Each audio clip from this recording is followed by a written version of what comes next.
Hey, what's happening? Benton here. And as you may notice from my attire, which is my normal attire, except I'm wearing my hood, headphones over the two hoodies, actually.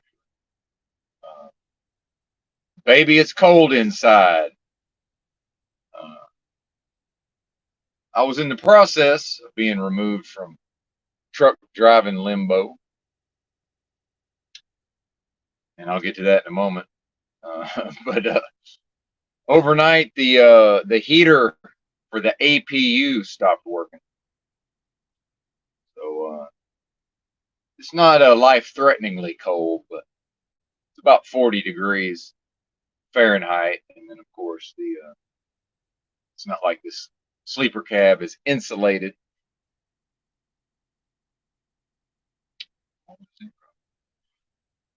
Give folks a minute to come in if that's what they're going to do.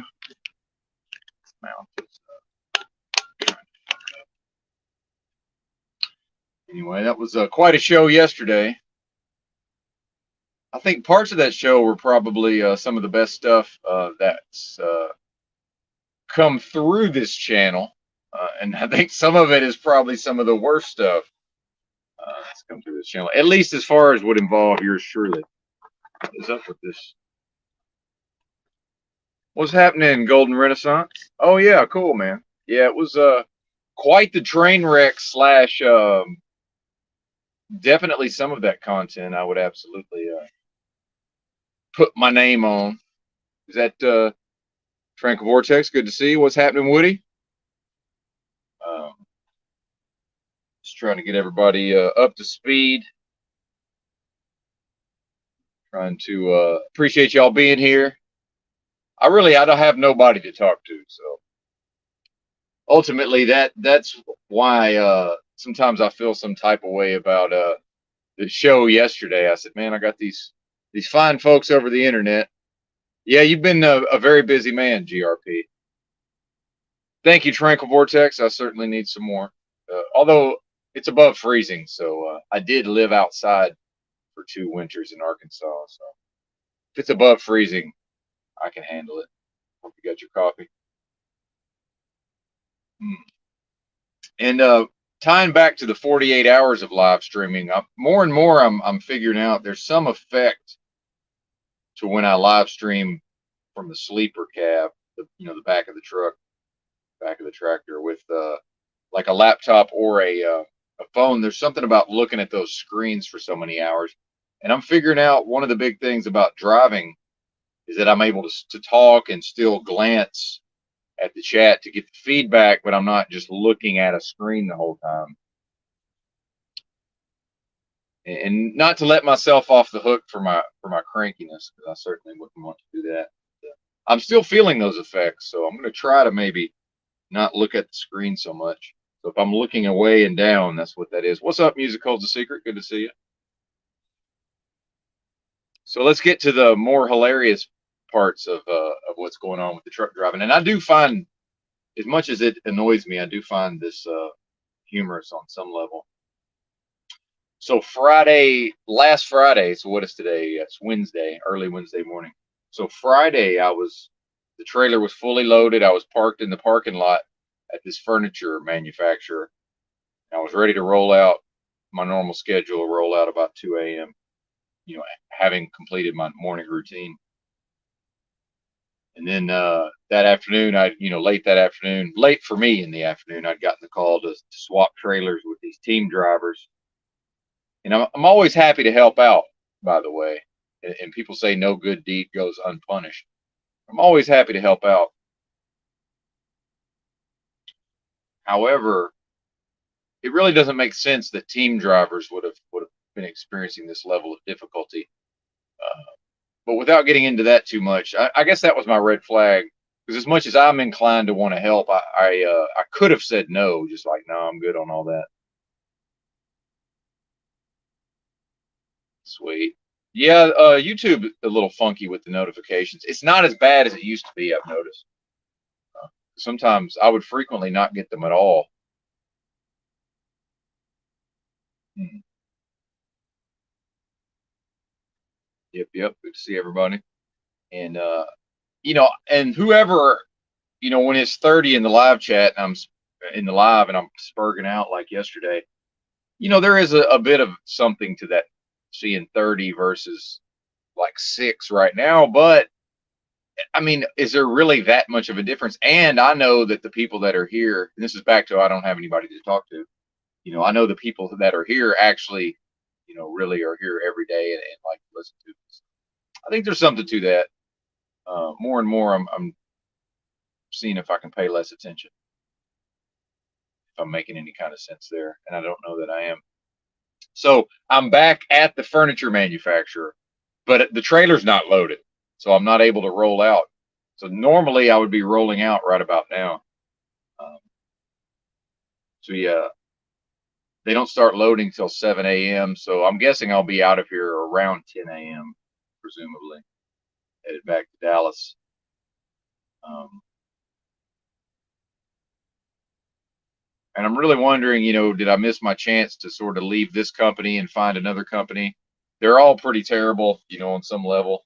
Uh, at the risk of going too negative, hell, I was talking to my dispatcher yesterday, and all this madness we've been dealing with the load. I finally got unloaded yesterday. By the way, that was so I'm out of that part of the trucker limbo. I finally got that load unloaded. So the team driver's load that was originally supposed to be unloaded last Thursday, we finally managed to get that unloaded. Only after the operations manager called me and asked me as a personal favor to just. And it's funny how like once I finally just submitted to the process, then it was like all the fucking roads, all the obstacles disappeared, right? Like this thing that couldn't possibly be done going back to last Thursday. It's just I just roll in there and they're like, "Oh yeah, of course. Give me your paperwork," and they just unloaded the trailer. I'm definitely being fucked with on some level. I don't think that certainly seems to be the case. And I don't mean me individually. I mean like all of us in a certain kind of way. Yep, there you go. And my life is easy in spite of my illnesses. If I can just wake up around midnight, 11 p.m., midnight, do my routine, hour and a half to 2 hours of my morning routine. Shout out to autism. And then roll out. And then if I only drive 7 or 8 hours, and hell, if I can keep it under 8 hours, I don't even have to take a 30-minute break. Although I typically do anyway. But it's fucking easy, man. That's if nothing goes wrong on the road, right? And then the truck could break down. And now the heater, as previously mentioned, is not working. Yeah. Well, yeah, exactly. And this is getting worse. Easy called the secret. And I'm firmly convinced, with my studies of anthropology, sociology, psychology, that these narcissistic and these antisocial in the strict definition, these antisocial personality traits. A lot of these folks, maybe they were before the last several years, they were hovering right on the edge of going full personality disorder. A lot of them folks are they're fully fucking just more or less sociopaths. I mean, really. Yeah, we need something, Woody. I agree, man. The thing is, I don't want to do I really don't want to do live streams from this. And that's part of what we're talking about is it should be the open road and I should be driving. And that should have been the case Saturday morning, Sunday morning, Monday morning, Tuesday morning, and then this morning. So this is the 5th day in a row where I should be live streaming the road ahead, talking into my $10 Amazon earbuds. Mm-hmm. But yeah, I agree. I agree, Woody. And I do know Woody's first name, just for the record. For some reason, I like saying Woody. I don't know why. And not in a sexual connotation. I have a cousin nicknamed Woody on Nana's side. Yeah, no shit. Oh yeah, of course. Well, and then in typical Benton fashion, when I had the shocks replaced and the steer tires replaced, I asked the one of the guys, one of the shop managers, I said, "What about this APU? Is it time to service this thing?" And he went and looked it up, and it wasn't to the right amount of hours. But see, Benton knew something wasn't right. I said, man, I said it runs real rough when you first start it, but it's great after that. Of course, now the fucking heater doesn't work. Now does the AC work? Meanwhile, when I was here getting loaded last week, before all of these debacles, the series of debacles occurred, there was one of our company drivers was here at the dock in a Peterbilt, which is it's just very similar to the Kenworth that I drive, but it's a little higher end truck. The sleeper's a little bit bigger. The cab, it's just a little bit nicer. It's like a one step up. And he was idling. His engine was running the whole time. So I think what's going to happen is when I get back to Dallas, I'm just going to say, look, y'all got to set this thing up where I can idle. So, and especially with summer coming, even if the AC still works on the APU, there's no way this thing's keeping up in the summer heat. But the two heaters that run off the engine will. Humans and their complications, y'all. I mean, come on. What in the world?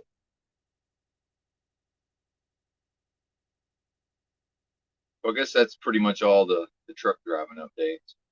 It'd be interesting to see what my paycheck is. I'll get that tomorrow morning. These guys seem to be skilled at spreading it out, so even if shit goes wrong, I still get more or less the same amount of money every week. So. Yeah, no, that's true. Musical's a secret, and I am very sensitive to any attempts to control me, especially my behavior. And we can call it autism all we want, but I'm certainly not the only person who doesn't want to be controlled. Yeah. What is this, by the way? I find this interesting. False problems. Well, I mean, is in the sense that they're really not problems. I mean, because I don't really have problems. I mean, on some level, think about it. I mean, it's not. It could be. I could be here, and it could be 20 below Fahrenheit, and I could be. It could be 2 feet of snow on the ground, and the truck could just not even nothing. I could have just no power and no nothing. So, hypothetically, I can run the engine 5 minutes at a time. It will. It will. Yeah. There's something to that. I seem to be in this cycle of humility, and then my ego. Not even ego. I don't even like that word in that term. Then I get big headed. Right, but then back to being humbled. So now I'm in the humbled part of the cycle. But then and I've recognized this for quite some time. Then going right back to the big headed part of the cycle at some point. That seems to be my major problem.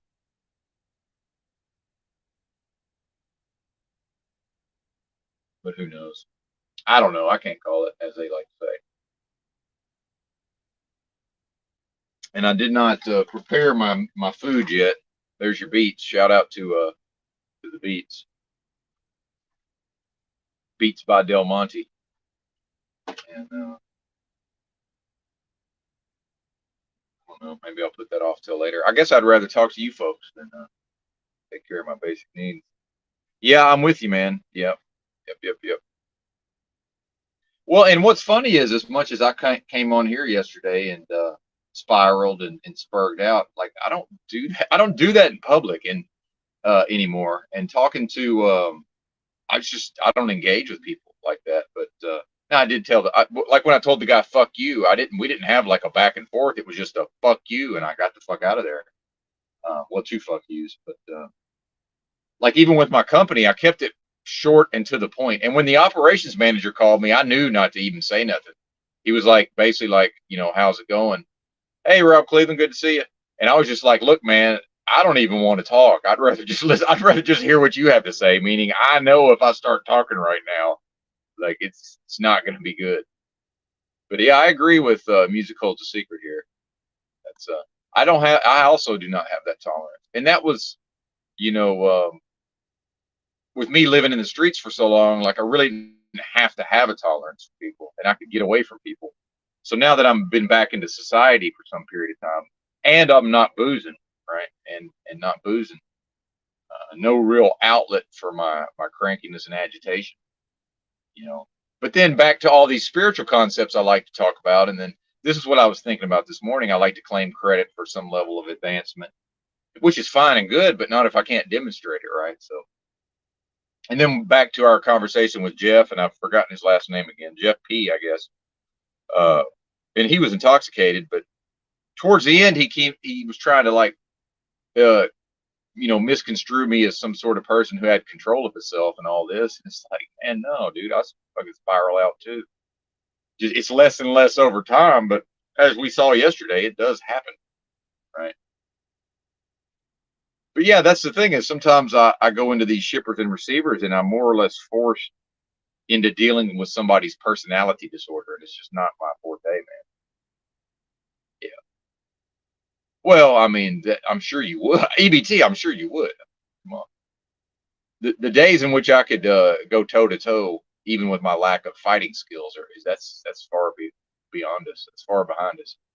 Yes, I am caffeinated. Thank you. I'm 50% caffeinated. That's the other 50%.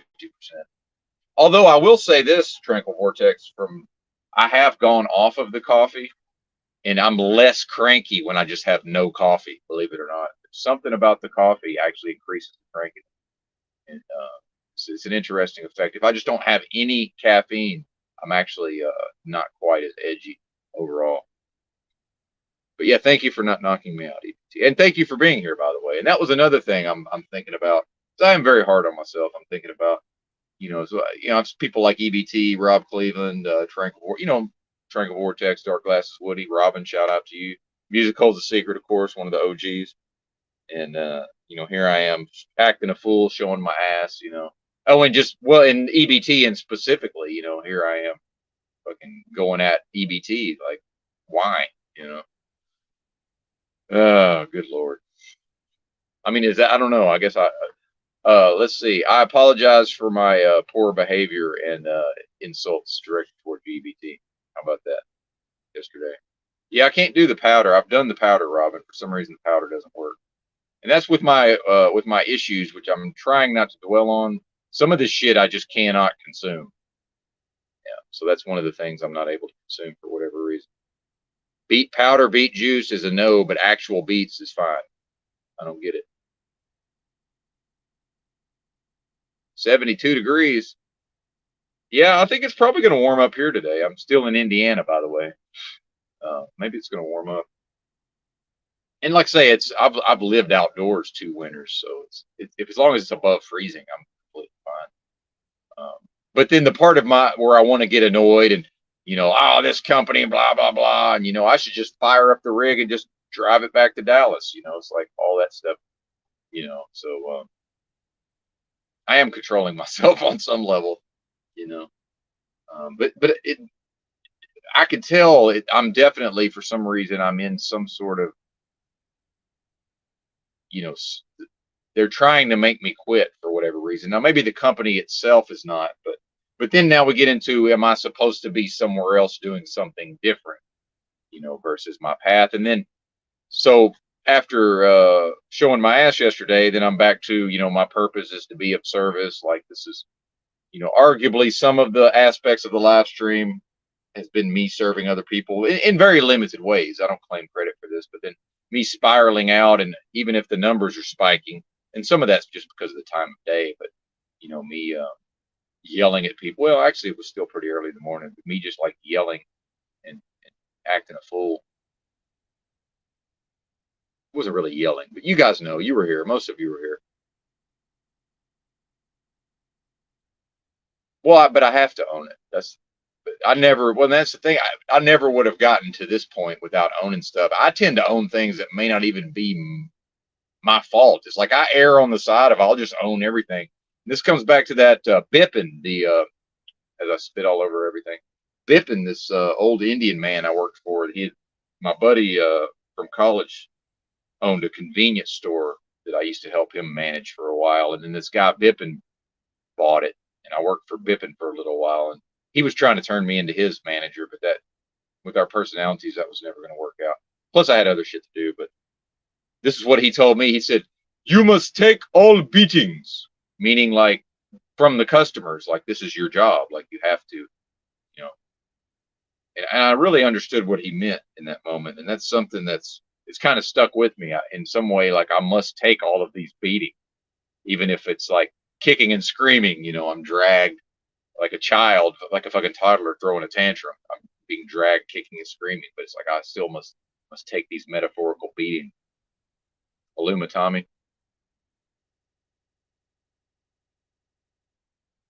And ultimately, I mean, it's not about, me being made of strong, stern stuff. It's that I've set my mind to I am going to master what I need to master while I'm here. I'm gonna do as much of that, whatever that work is. I'm gonna do as much of it as possible before I quit breathing, before my heart stops beating. So it's very selfish, Woody, in some ways. Very, very selfish. What's up, Snafu? Good to see you, bro. Still want to have a one-on-one with Snafu. I'm not sure I have the energy for that right now, but certainly would like. I'm holding out hope that I can get Snafu one-on-one, and it's not a like a got you. I'm gonna try to pin him in a corner. I just would like to have a chat with him at some point. So I've noticed Snafu tends to only be on the actual panels. I haven't seen him really just talking to just one person at a time. So yeah,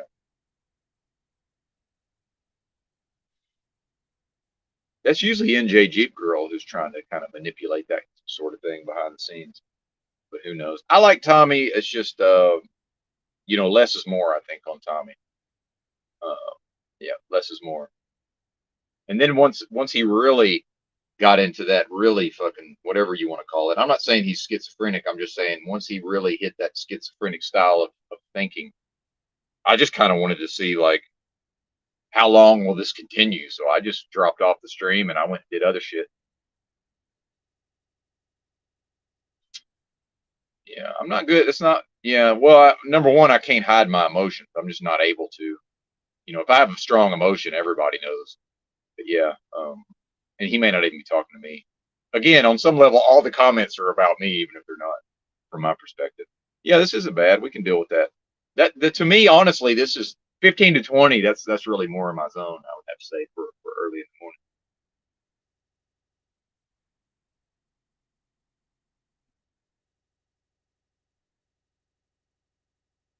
Yeah. Well, and that's really ultimately Tommy will determine, you know, to what level he's able to participate. Uh, there's a place for him, I think. The fact is, I think there would have been a wide scale rebellion if he was just there. If he was irredeemable, I think it would have just I believe that the live chatters would have just completely rebelled. So there's something there, but I'm not gonna put energy into beating him into submission every time he's on the channel. So it might just be the Tommy show for 15 minutes, and then we just move on to something else. We'll see how it goes. And like I actually enjoy the idea of someone else taking over for some small period of time, like the Provo Kid stuff. I thought was really good, and dude, that was way better than if we had been on here at the same time having a 2 hour fucking argument that never goes anywhere. I believe more was accomplished in that 15 to 20 minutes. Him just me having my say as convoluted and spurgy as that was, and then into him being able to retort uninterrupted. I think that worked pretty well. Yeah, now I can tell some of those concepts. Yeah, I can detect, and I think Woody's detecting what I detect with Tommy. Some of that stuff it's like surface level. He's just so quick at accessing all this surface level data, and then he's sort of able to kind of weave it into something versus someone who actually like deeply understands some of those concepts. And then Truth or Cop. That's really what I had chosen to become annoyed with initially. It was like, oh, Truth or Cop sending MAGA bozos over here. I need to let them know. I need to let them know. So I was attacking them at the level of their, thinking Republicans are going to help them. But then we happen to have Provo Kid showing up for the first time, and I can see his perspective now is he has some level of knowledge and understanding, and he's basically, this is what I think. Provo Kid's like, well, why would I listen to this guy? He's just saying the same old shit everybody else is saying. Which some of that's timing, and I was doing that for specific purposes. But I would say Provo Kid probably not. This is probably not for him as far as just coming and listening to me talk. It could be for him as far as just showing up every once in a while and And if he's got something on his mind, talking for 15 or 20 minutes by himself. Same thing with Crocco. I'd love for Crocco to pop in every once in a while and just hit some news item, bounce. I love that kind of stuff. Like an actual show. Obviously, I can just talk and talk and talk. There's a limit to that, I think. I'm more interested in the collaborations, the sum being greater than the total of parts.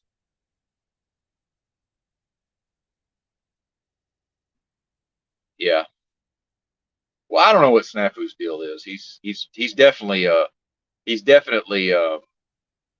bought into some things that is more or less nonsense. I think we can all see that.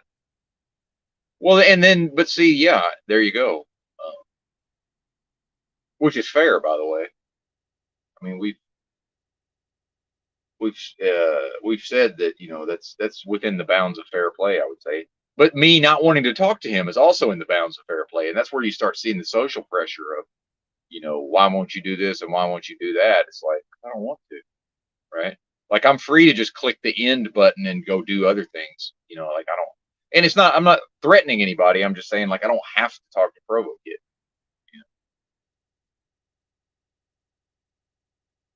Well, but that's the thing is, see, Robin, is I'm the most qualified to figure that out because I've spent the most time with me, right? Like, I think people think I'm joking when I say stuff like I've taught myself to decode facial expressions. Like, that's a real thing. Meaning I can remember at one time not being able to decode people's facial expressions.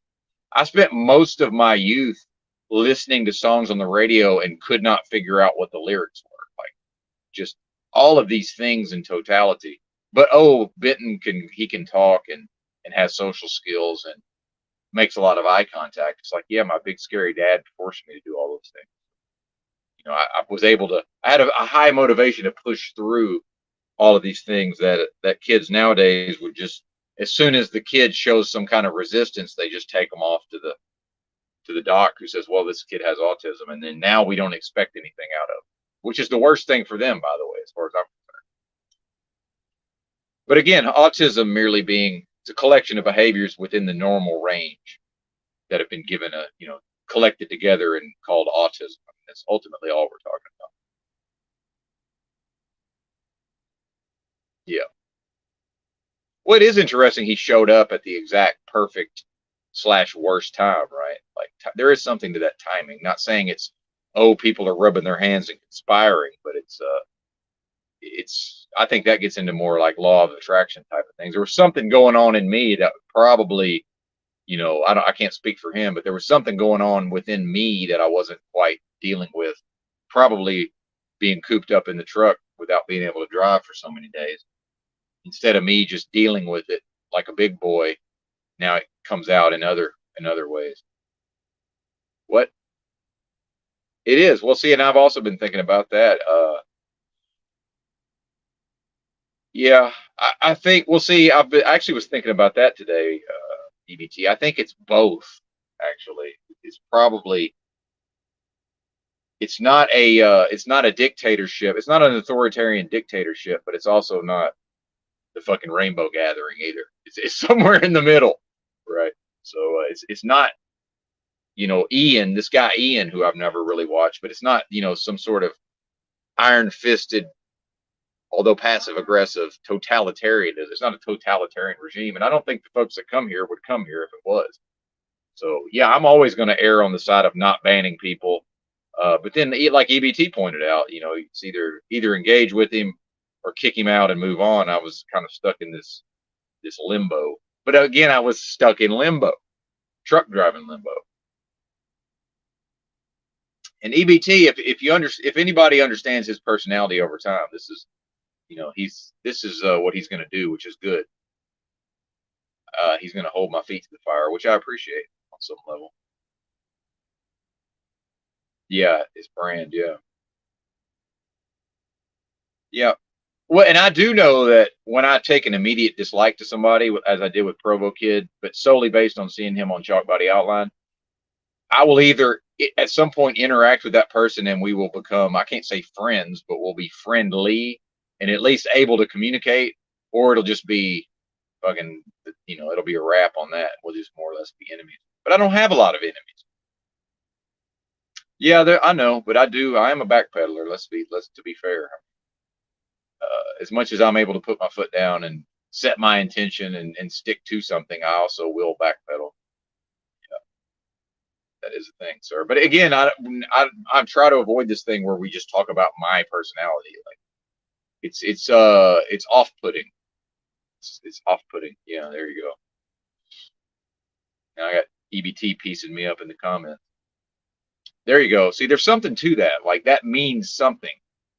So like, but I've noticed a pattern where the people I take an immediate dislike to, sometimes we actually become pretty tight, right, in a certain context.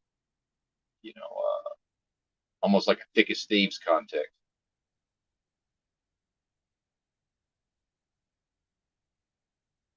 Of course I do, but I don't think you understand to what degree I limit that. I could literally just talk about myself for 6 hours, like no fucking problem. Yeah, chiropractors, nice, Woody, nice.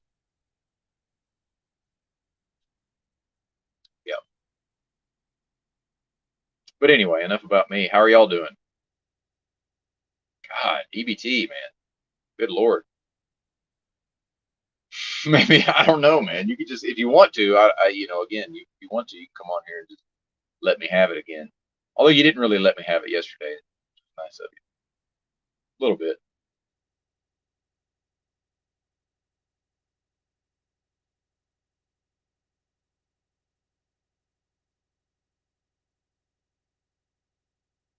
It's kind of chilly in here, let's say.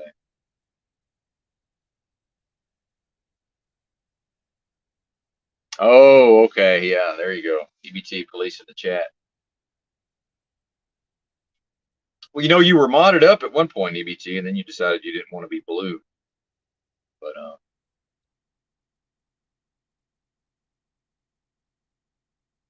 I still need somebody to be like the admin mod. I don't think Truther Cop has any. He's too busy now. Truther Cop's he's too important for us now. Have you seen he's doing these live streams like 100 in the live now? And his live streams have been getting more views. But again, it's not a competition, right? Like I kind of like the size of the channel, I have to say. Yeah, low key. There you go. Always good to have EBT in the house. Always good. It's time to eat something. Save the coffee for later. All right. Y'all will bear with me. Let's see if I can develop my ability to talk and do other things simultaneously.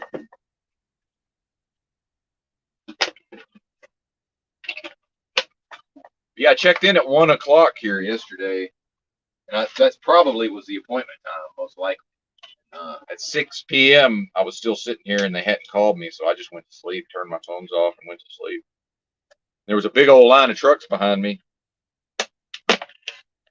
and they're all gone now. But I'd rather sleep than if I'd have got to a door, I would have, fallen asleep, and then they would have woke me up for the paperwork. This is going to cost me about half a day, which it doesn't even matter at this point. It's just going to come down to what are the paychecks going to be. I think the company has probably figured out by now, like this guy will just not quit, but hopefully they realize I will quit if the fucking paychecks aren't. I pretty much no matter what happens, my paycheck's pretty much 1,000 minimum every week. So I think hopefully they realize, well, this dude, we can't shake him, but maybe they've deduced that would be a deal breaker for me.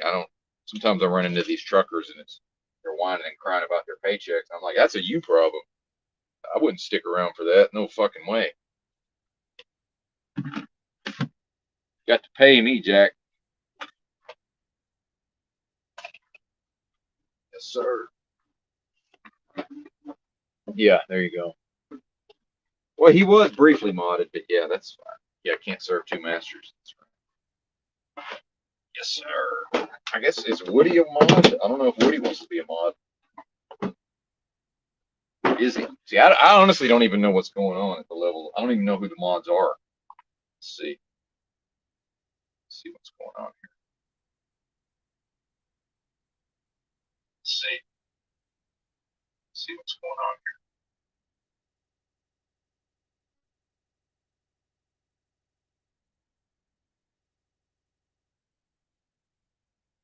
Oh yeah, Woody's a mod. Good. Might have to make Robin one.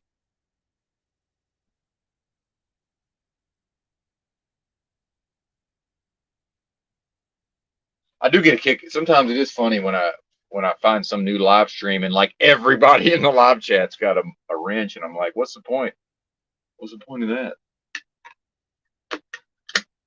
Oh, and I meant to tell when I was on with Drew yesterday, I meant to say that anytime I can catch one of his morning live streams, I'm going to gift a sub. It's only $5, so assuming they continue to pay me. Anyway,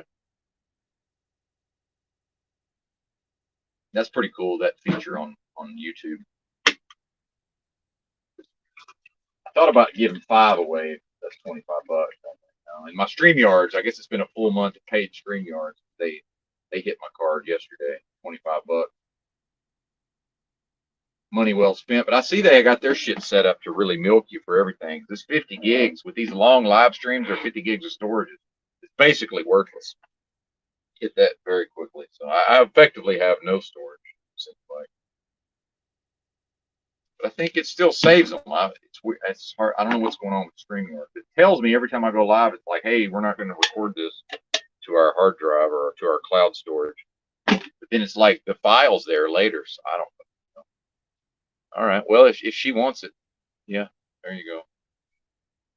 We'll just give it to her, and then if she doesn't want it, she can say she doesn't. Some people don't want that shit.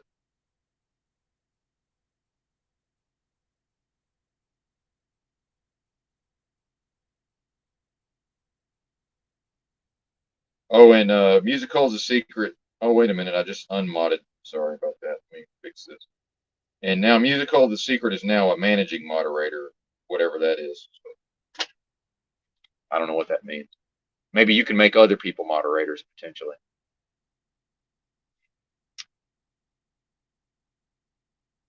Huh. Not quite sure what you mean there, Robin. That's probably a failure on my part.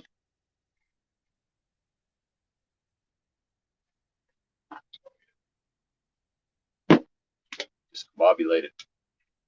But yeah, I'm still experiencing the effects of the however many hours of live streaming yesterday, which I think is mainly a visual thing from looking at the screen. So I don't get that effect when I'm driving, because I'm looking at the road almost the whole time, virtually the entire time. Or just, and I'm moving my vision around. I'm looking at the road. I'm looking at the mirror. I might look down at the live chat. I might notice somebody's trying to call in on the StreamYards. Back to the mirrors, back to the road. I think that's way better. So just getting back to normal driving and streaming, I think that'll probably cure about half of the bullshit I've been cranky about lately. So I'm looking forward to that. So if everything goes well, tomorrow morning I will be going live somewhere around 2 a.m. Central. Driving.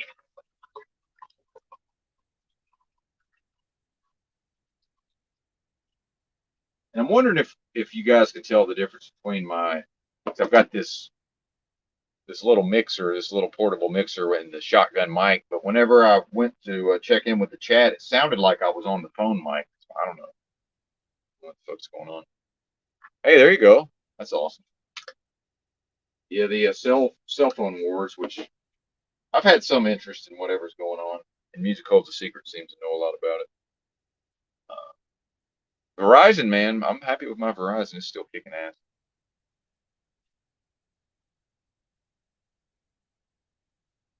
I had even worse, Woody. I had a two-way, strong, very deep hard to even explain with a girl I grew up with, going to school with, but we never actually, we both liked each other. We used to talk on the phone all the time.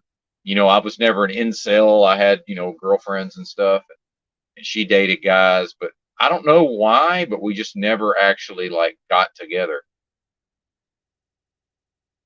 Not really sure, man. But yeah, I was all fucked up over, not in a bad way, but yeah, just one of those things that takes like years and years and years to wear off. Yeah, I had one of those. Her name was Linda. It was spelled Linhdow. She was like her mom, I guess, was Asian, but she didn't really look that Asian. She was a real cool chick, man. Yeah, I don't know, dude. I don't. Anything I say about it's going to be some cliche bullshit. So, but yeah, I still feel some type of way. It's like I don't think about her anymore. I mean, it used to be one of those things I would think about her all the time, and then I might only think about her once a day, and then eventually it's like maybe a couple times a week. But I still feel some type of way, just from remembering that. Yeah, man, I think most of us probably have something, although it manifests differently. I think all of us probably have something like that. Yeah, yeah, yeah, and whatever. But yeah, there wasn't any actual heartbreak involved. But I was it's hard to explain how I was in my teens and 20s, but I was pretty much, wasn't even possible for me to actually. That was more of a heartache, I would say, than a heartbreak type of thing. Yeah, man. Yeah, and again, nothing bad happened. We were really close. We had a really close relationship, but it never went physical. Although it almost did like two or three different times. But it wasn't based on, oh, like I'm not proficient with ladies, right? Because I was successful in that arena. So I don't know. It's hard to explain. It's very hard to explain. And I've never been the type to be forceful. I certainly could have been forceful. Uh, she made herself available, but I would have. It's like I have to have this. I have to have the go ahead, man. Like I can make it. I can facilitate and make everything happen, but once we get to the moment, dude, I need like I can't. It can't just be, oh well, now I'm just more or less taking. It's like there has to be a bit of it's hard to explain, but yeah, I've always been that way. She has to give herself to me. As corny as that sounds, that never. I think she wanted me to take it. It's like I'm not really into taking it, but I don't know. I think she had some problems in that arena. Oh, well, and based on some of her sexual behavior that I observed in a few, after that, yeah, something was going on with her. She probably was abused or something. Her home situation was kind of bizarre. So yeah, but anyway, enough about that. But yeah, that was a thing for a long, and we wrote letters. Even after high school, we corresponded for several years. Yeah, the whole thing. Yep, yep, yep, yep. Where's my spoon? Oh, there it is. But yeah, thanks for asking. That's a good question. I never would have thought about that otherwise. Certainly out of context. Yeah, and I certainly, I went through the smaller versions of the same thing with both wives, and even my high school girlfriend. Her name was Holly, to some extent, but those wore off relatively quickly, I would say, in comparison to this one. Like I still feel more towards the Linda than I would uh, high school girlfriend or either of the ex-wives. Funny how that works. I don't know. Although arguably, we never had the time to like damage each other, psychologically or whatever. Over like a 10-year relationship, you're going to build up a lot of.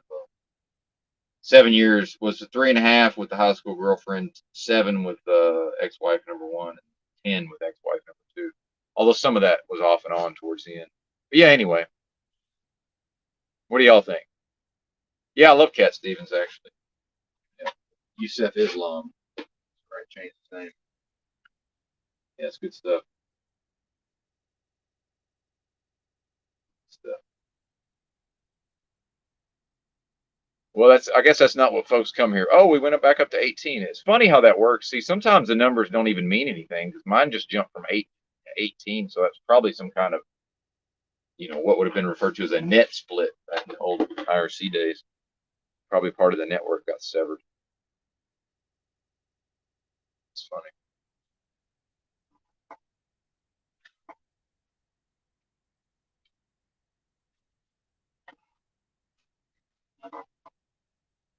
What the? Did I not make it back here with the tuna? Nope. Yeah. Throw my back out. Pinching into the front. Oh shit.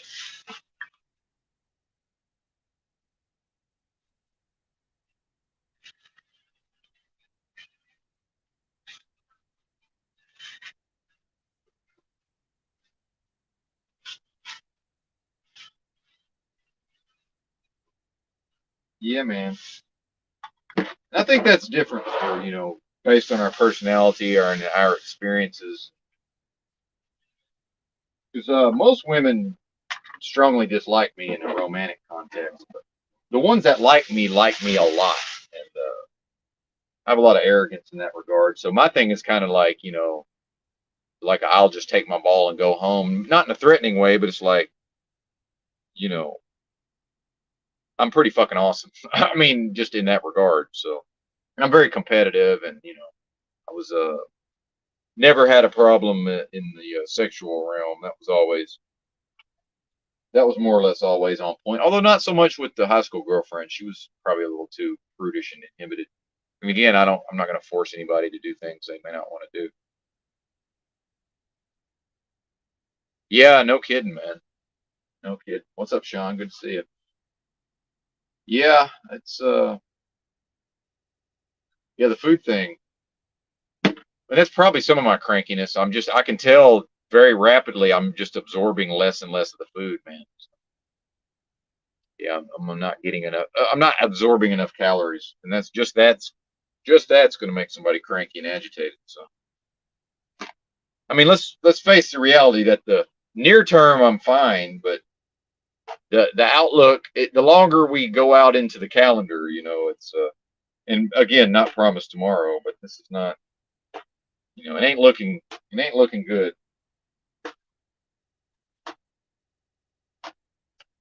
Uh, I think the timeline is far quicker than what most of you folks probably realize. But I'm okay with it personally.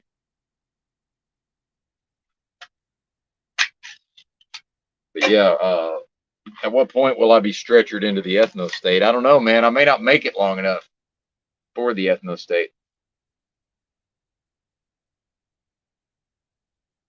Oh, really? That's interesting. See, I do so much talking, I don't even remember that conversation. Polly, that's pretty cool. 24 years ago. Yeah, man. Yep. Now, me personally, once I'm done, I tend to be done. I'm not really trying to catch up with any of these folks. Although I ran into my high school girlfriend at Walmart one time, and so much time had passed that I could just easily have a conversation. It helped that I had ex-wife number two with me, who was quite a bit more attractive than high school girlfriend. But there's Benton feeding his own ego again. How about that? And now I'm old. I mean, it's not that I find women my own age unattractive. It's just that appeal is not there anymore physically. It's just not. It's not what it used to be. Yeah, exactly. Well, it is weird when it. Have you guys remember that movie Fargo? I'm fascinated by that scene where that guy had looked up, the main detective lady, and that Asian dude had like wanted trying to reconnect with her after high school, but then he was like, you could tell he was like going through some shit. It was super fucking awkward. Yeah, I love that scene. That's what that reminds me of, Robin. So disorganized. Huh. Well, and EBT is EBT still around? He's gonna have fun with this, but I don't even know if I should say this honestly. Now I gotta think for a minute. This might be revealing too much.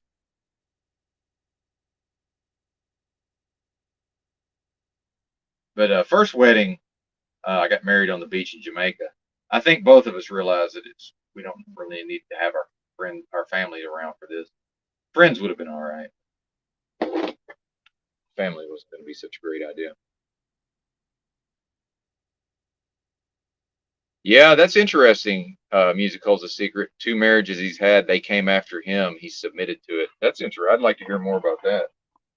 That's interesting.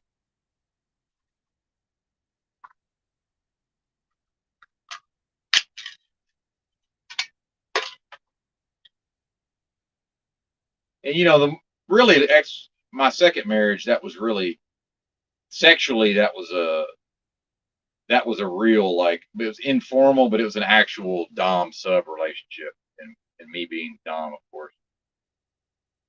We didn't like talk about it, but I'm the one that facilitated all that. Probably why that thing lasted so long. I think it lasted way longer than it would have otherwise, because the sexual component was never an issue. I think we were both quite happy in that arena. What's happening, Mr. Murphy? Good to see you, bro. But yeah, relationships, man. I am content to be post relationship. I feel like I did my time. I learned what I needed to learn. Why do I need to keep doing that? And it certainly had some bitterness at certain.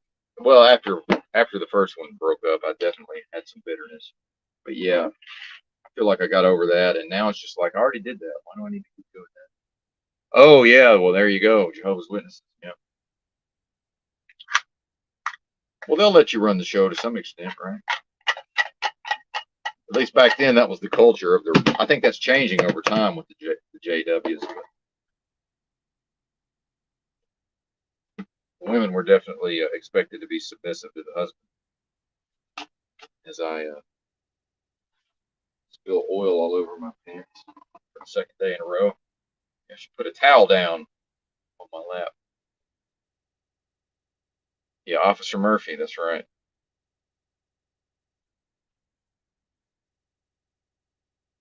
I'm from them. Write the girl a note, check the box days.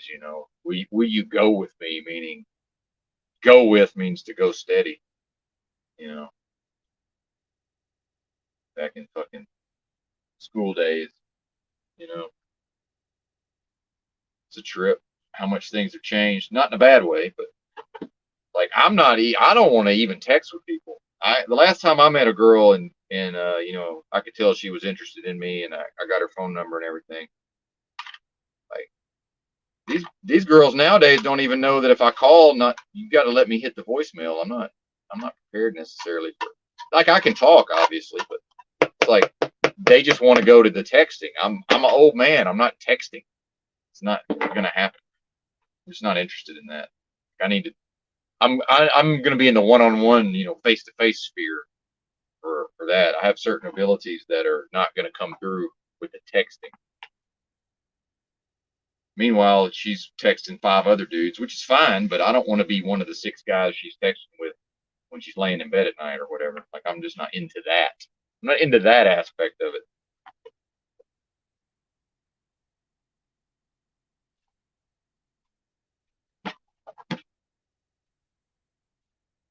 Mm-hmm. I think she was in recovery anyway, so that would have been a bad plan.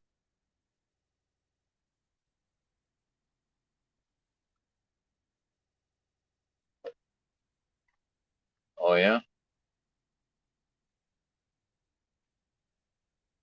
yeah. That's one thing about there is a lot of social pressure. I think especially probably for ladies. Especially when I talk about these peer group dynamics. I'm sure there's a lot of that going on. Forgot the sweet potatoes. BRB. All right, can we get out of here without kicking all this shit over? Size 12.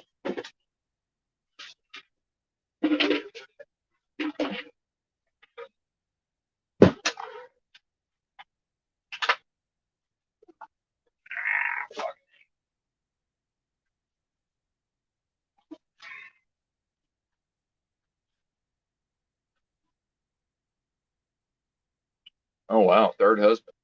Damn.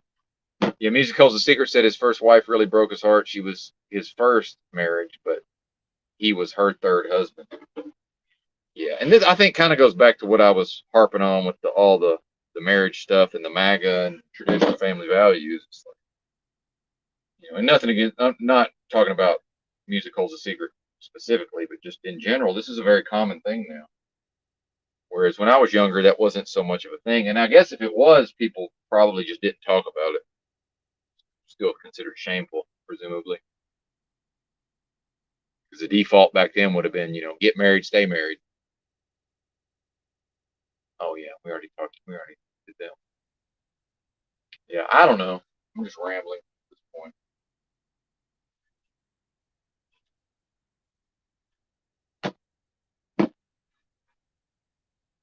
Relationships obviously very, very difficult. Very fraught with peril in a lot of ways. One thing I learned from marriage number one to marriage number two, me and my second marriage, we had very few arguments. This is going to sound insane, but I don't think we averaged less than one like actual argument. But you also have to avoid this. Some people never have the verbal argument, but then they do like the covert argument, the silent treatment. Like we didn't do that either. Like we would just, we would figure out how to communicate and work it out, whatever the issue was. But me and the first wife, I think both of our came from households where the parents yelled at each other a lot, so we ended up yelling at each other a lot. So I figured out, I said, okay, well, if I just don't engage in that behavior, and there can't be an argument, it takes two to argue, but also realizing I can't, I got to stay out of this silent treatment. That's not a thing. So, or can be a thing. So that worked. That was pretty good. For some reason, the worst arguments we ever had was always like at the checkout at the grocery store for some reason. And that's when I figured out grocery shopping is not a fun couples activity. In fact, it sucks. So why are we both doing this thing? How about just either of us? It could be me, it could be her. How about just one of us go and do this thing? We can both, have put in our 2 cents on the shopping list. But the idea of that as a fun couples activity that never held water for me. So eventually I figured out, okay, just don't go shopping for food together. And if that ended up being me doing the shopping, who cares? What sucks, EBT? I don't always know the timing. Like maybe you're responding to something I said. Oh yeah, yelling. Exactly, the yelling. Yeah. So we did that right, at least. She had a 10-year-old son, by the way, when we got together. But I was never a stepdad. His dad lived in the same town. Very involved father. And I never would have accepted a stepdad. It was only ever going to be my father, so I wasn't going to do that to him. Try to act like I'm his dad or something. Fuck that. Kid never gave me any problems, so more like an uncle, I suppose. And then he turned out to be an atheist, and she tried to blame me for that shit. I said, "What are you talking about? I believe in God." I taught the kid. I might have contributed to him being able to think for himself, but I didn't make him an atheist. I believe in God. What are you talking about? I'm not taking the blame for that.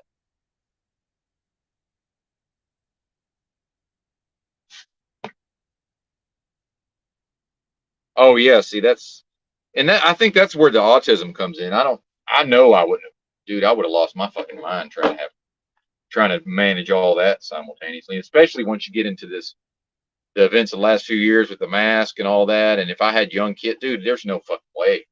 I would not have been able to cope with that. It's just, Now we get into, God won't give you more than you can bear. And, I don't mean whatever God means, by the way. I'm not one of those guys who's just sure that he knows. The Sky Daddy, as Luma Tommy likes to call him. Yeah. I think that's a good term to kind of keep it in proper context. But, yeah, most definitely.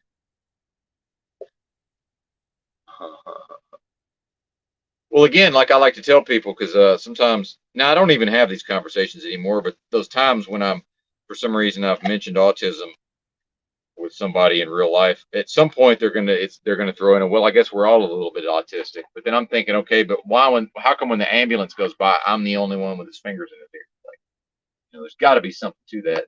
And it's even just weird shit. Like I could be sitting like home, back in the days when I was in the streets.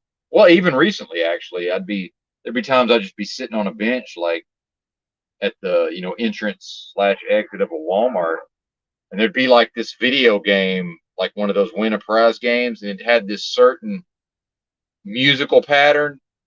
And I'm just sitting there, and before too long, I realized I've memorized like the timing of the pattern. It's like I didn't intend to do that.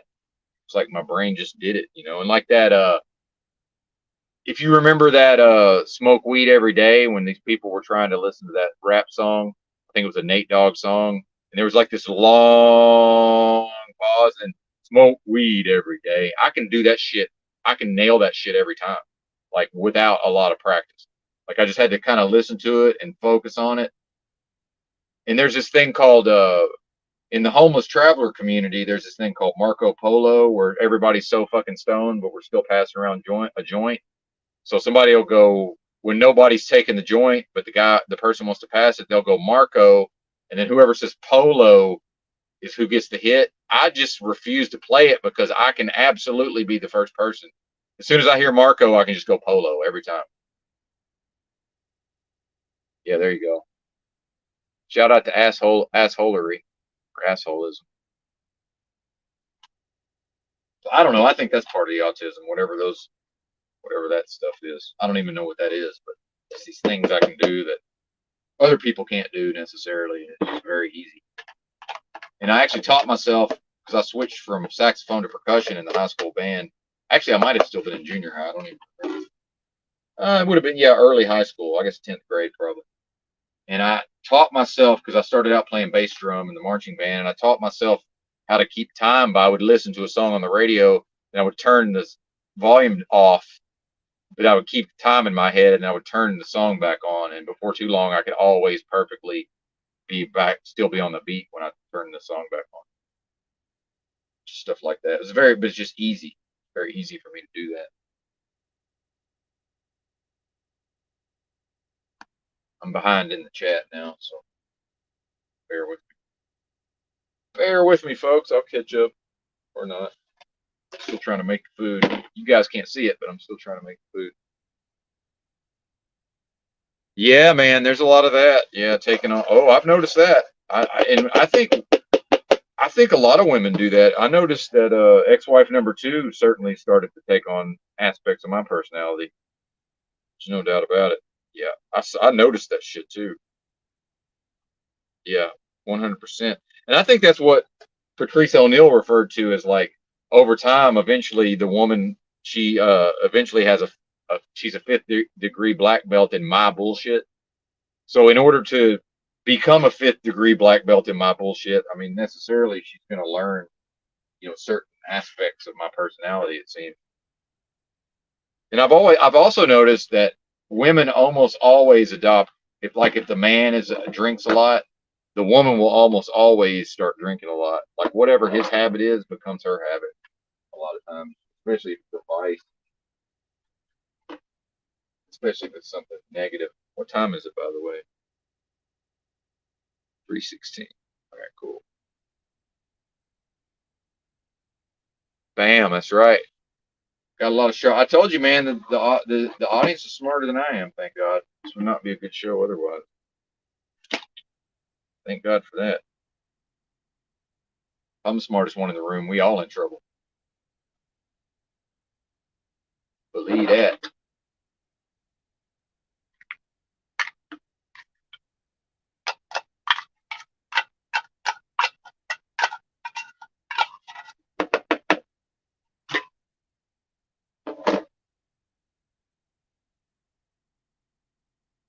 Polo. Oh yeah, there you go. Yeah, Marco. Yeah, but no, I just would tell people I don't play because I'll never not be the first one to say polo. Like it'll be 100% of the time. So I just don't play.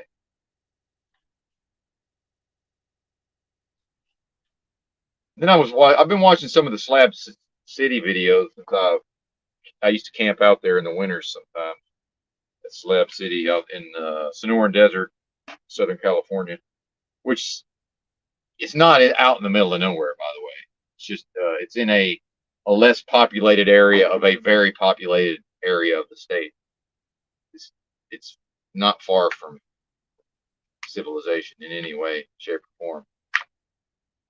It's about 30, depending on how much you want to speed. It's about between 20. Well, it's about 30 minutes. Let's just say 30. It's about 30-minute drive to a super center. 25 to 30-minute drive.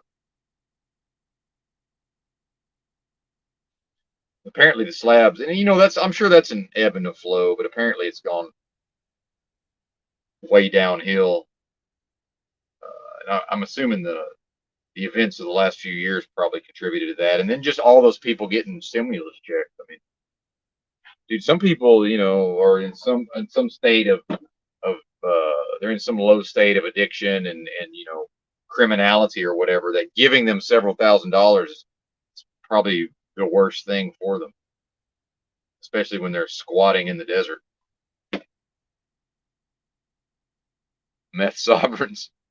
Yeah, well, and then so you have the people who just go there for the season. Like I would go for parts of the season. The season would be the times when it's not 125 degrees. See, there's a delineation. So almost all those people that are actually halfway fucking, are able to function in society to some degree or another, they fuck off when the summer comes, and then it's just the most hardcore of the hardcore stay there for the summer. And then some of them have been there every summer for 10 or 15 summers or whatever. And I got some of the, I would get some of the inside scoop just because over time, more or less most of the, whether or not they fucked with me, most of the people who were there, full time, at least knew me. I knew some of them. But yeah, like I could go there now and there'd be at least some people who would remember me and probably know my name and shit. But I'm certainly was never, and I've never been in any of the YouTube content, thankfully. There was this one person who was out there making videos, and I was just like, yeah, I'll hang out with you and be your friend, but I don't want to be in your YouTube videos. No thanks. No offense, but I think although she wanted to be referred to as he, but I think I think she took offense to that. But that's not my problem. But the tranny thing, can I say tranny on YouTube? The reverso thing is off the fucking charts out there now, apparently. It was just starting to become a thing like my last time there. I think I camped there for maybe 3 months.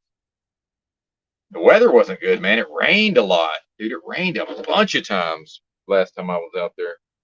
Maybe 20, what would that have been? I know I was already truck driving, so that's probably 2019. Fuck, that might have been winter of 2020 now that I think about it.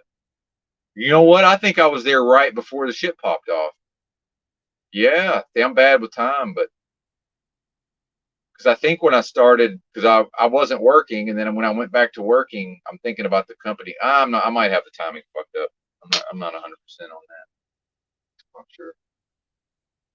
Don't quote me on that. But I think that place is fucking jumped the shark as far as I can tell.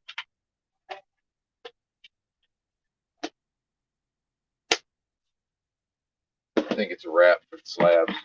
And that's got to be, by now, that has to be some sort of, on some level, that has to be some sort of experiment, right? I mean, it has to be. Because it abuts a naval gun range, right? So the feds are right there. It's literally next door to a federal installation. A naval, the fucking helicopters fly. Sometimes helicopters fly over in formation and do fucking bombing runs. Like, they're practicing how to do these coordinated fucking attacks, man. Like, I remember driving down the main road in Slab City and fucking here comes some formation of helicopters about to go down and make a bombing run. And I'm like, it's like I was in Apocalypse Now for a second, dude. It's fucking weird, man. Huh. There you go. Yeah. Yeah, Rogan does look like a dumb. Yeah, see, I don't even know who does videos out there. And in fact, in the past, I never could really find any stuff I would even want to watch. But now I'm on YouTube, and there's actually some decent content. There's some decent slab content I've noticed. So I've been kind of catching up. And then ex-wife number two, uh, she's definitely known out there, and she after me, she got with this guy who's got an RV, and they just like travel around the country, like they do the fucking beet harvest in North Dakota and stuff. But I know they go out there every year. It seems like for part of the winter.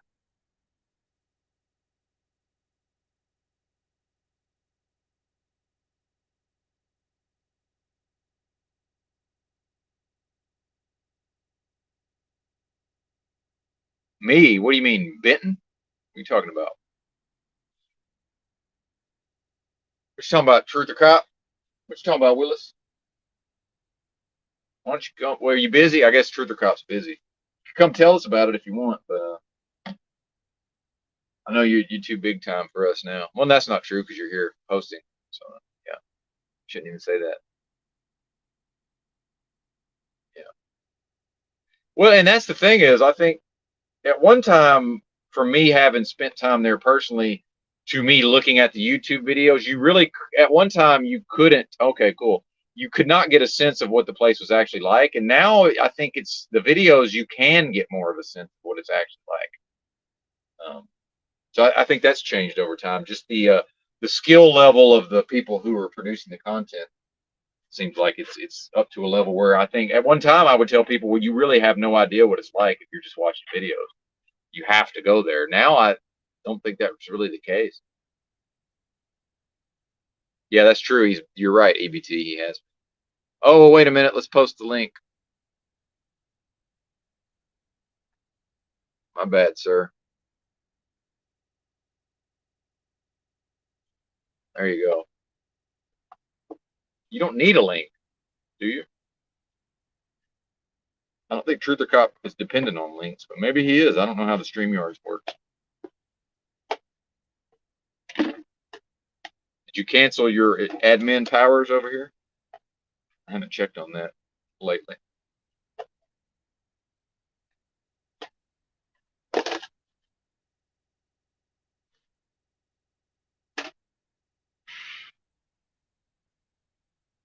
Yeah, anyway, you're all good, Truth or Cop. No worries. I do have to take a break here. Cop can solo it while I take a leak and eat a meal. We'll see how this goes.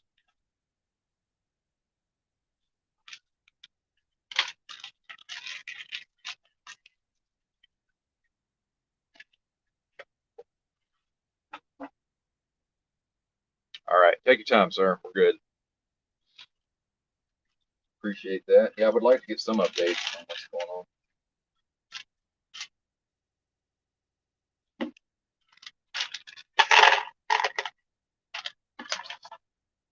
Some of the supplements.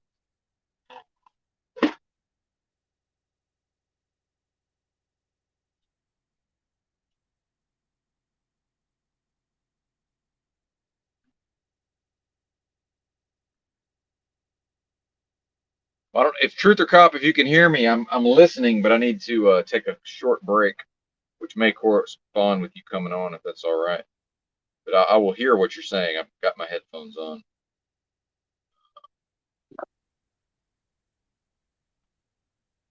Okay.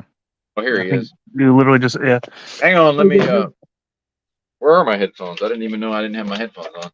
Truth or Cop, what's happening? Not much, not much. Just watching, sitting in the background of these YouTube screeds out here, checking out what's going on. Nice. And, over at Telescope's chat, he's over there shit talking Paul bad. It's great. Oh man. He's like, yeah, he said, quote, Paul's afraid for round 2. I don't think he has any idea who he's dealing with. No, Paul will go to fucking war, man. I know. He'll go to war. Yeah, it's a And then bad he said, idea. I guess you shouted him out. Yeah, I think I did yesterday, I believe. So that got brought up, I guess. Yeah. Okay. I'm assuming Paul didn't have much to say about me. I don't know. I haven't watched the stream today. Well, who? Oh, this is on Telescope you're talking about. Oh, I got Mhm. brought up over there. I see. Yeah, I still haven't watched any of his content. I've just seen him with him and Paul. I saw round one, and then I know Carl likes him, so I'm just more or less going on Carl's recommendation. What do you Oh think? yeah. I don't know. He like essentially, from my understanding, kind of took part in swatting someone today. So Oh, that's not cool. Yeah, we no. might have to disavow. I disavow all forms of swatting. Yeah. I guess I need to be careful, more careful who I potentially attach my name to in these YouTube screeds. Oh yeah. I know it's fucking challenging, man. Because yeah, I know it's hard to know.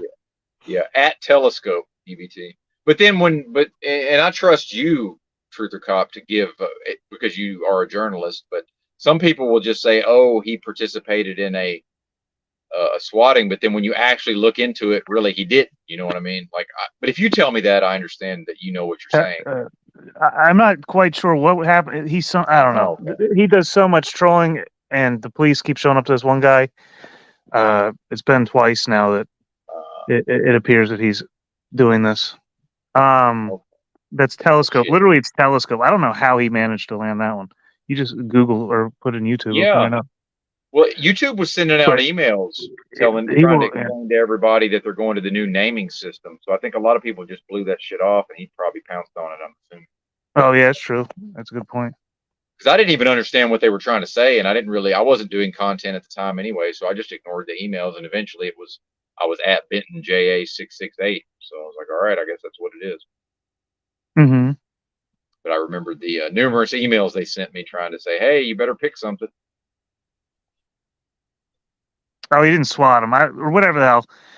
Sorry, I Yep, don't know. The police get called on this guy all the time, but the other guy's, he's stirring up shit. that happens. Uh, It's a bit of a nothing burger then at the end of the day, there, Truth Cop. oh yeah, How you for been, sure. man? I haven't talked to you in a while. Doing all right. Maintaining? Yep. Yeah, I was wrong about the swatting thing. I'm just dead wrong. Okay, I'm an good. idiot. Okay, I got too much information going on here. all right. Well, I'll let you get back to it. Thanks for popping on, and we will reavow. Oh. We reavow Telescope. We Yeah. disavowed him briefly, but now we reavow. Well, I don't know. I've already disavowed him for different reasons. Okay, Truth or Cop disavows. We're at war right now. Apparently. I Oh don't shit. know. He's got it out for me. Okay, well, maybe I can maintain neutrality. We'll see how this goes. Oh, okay. Oh yeah, I tried to too, and I mean I will maybe because I had a debate with him about how people came to America, and he's convinced that everyone came through the land bridge, and I was trying to suggest that possibly people came on boats as well, and he's like, oh, that's not possible. And I was like, okay, so how'd they get to Hawaii? I assume it's just a land bridge. He couldn't admit at that point. I don't know. He's a very book smart philosopher, but he's book smart. Exactly. Oh, I get it. But Yeah, that's probably why Paul will most likely triumph in the end. I would assume. Oh yeah. Apparently it was just like I don't know. There was clues that hinted that maybe he did something because the police kind of showed up out of nowhere, and this is the second time that this has happened to this one guy, so it wasn't confirmed. That's what it is. Okay. Yeah, it's too late. I should probably be asleep by now, but Yeah, shoot, exactly. I'm on one. I just drank a cup of coffee, so Right on, brother, man. But please don't be a stranger, and I appreciate you all right, showing man. up around here. What are you about to do? Get into? Well, I have to wait till 7 a.m. to try to get loaded, and then a few Nice. hours of driving.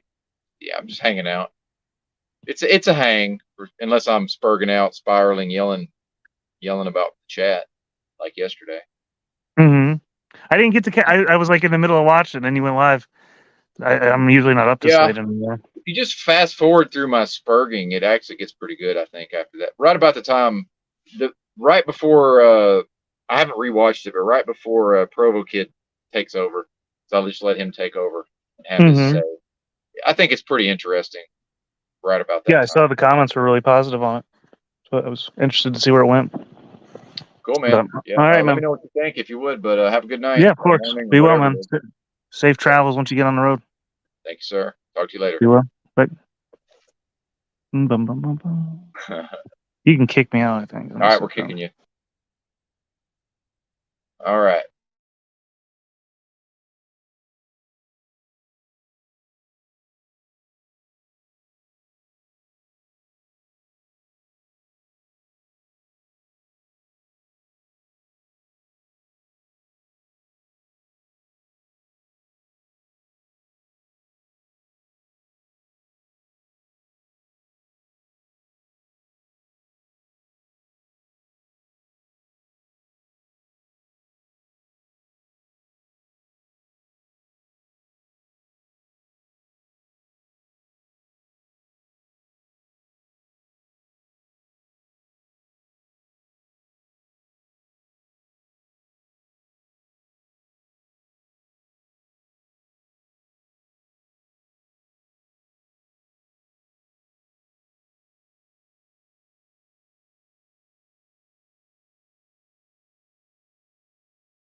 All right.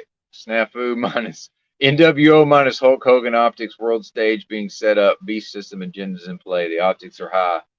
Hashtag truth yo. Shout out to Snafu there. All right. Bear with me, folks. I got to eat something. I got to eat something.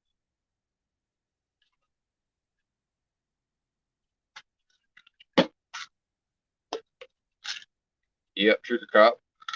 Putting in work as always. I hope nobody's always hate to see the swatting though. You hate to see it. But I know nothing of it. I certainly don't condone it. I disavow across the board. Apologies for eating on stream, but it's gotta happen.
Greece.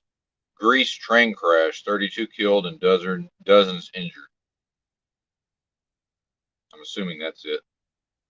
6 hours ago. Some about Chicago. Was there one in Chicago also? Was there two derailments?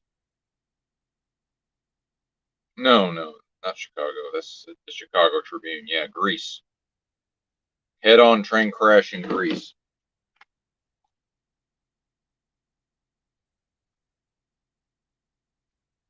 I mean, if he wants to come on, that'd be great.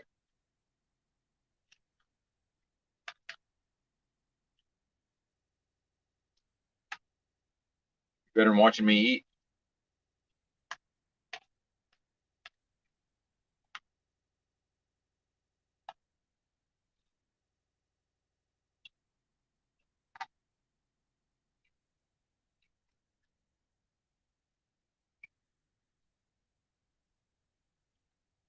Yeah, great.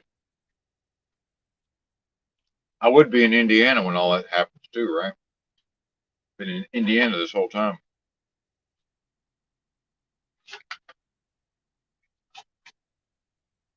I actually thought about that Ohio thing. I was wondering, like, I wonder if I'm gonna come into contact with some of these chemicals, if that's, assuming that's a thing.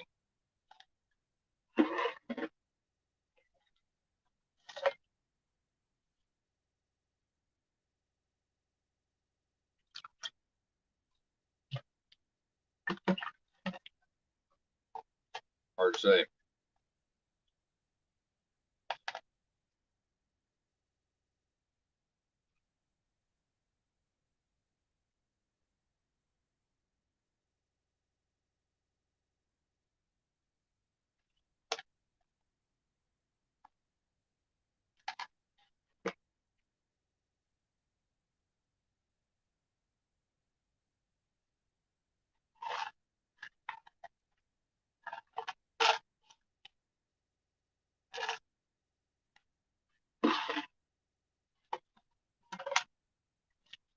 Maybe this food will warm me up.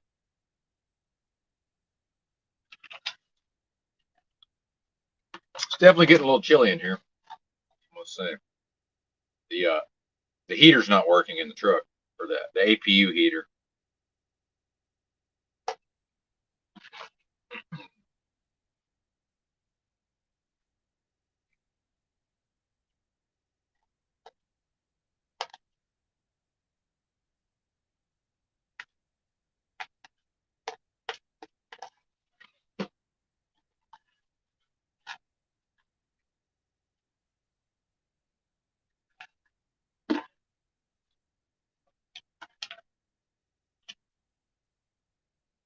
Where in Indiana, EB2?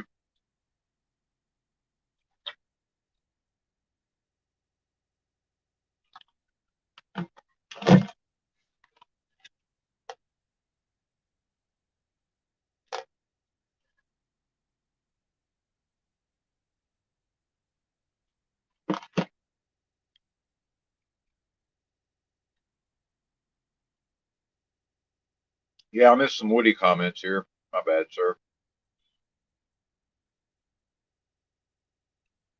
Oh, I totally missed that one.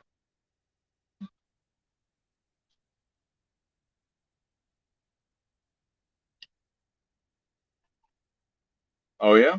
Interesting.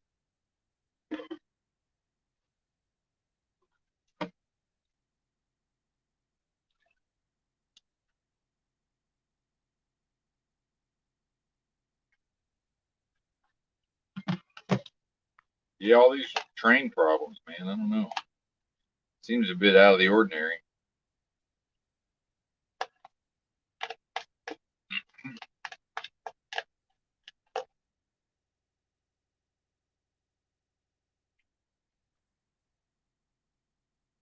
Yeah. I mean, statistically unlikely based on the number of trains, but yeah, could happen.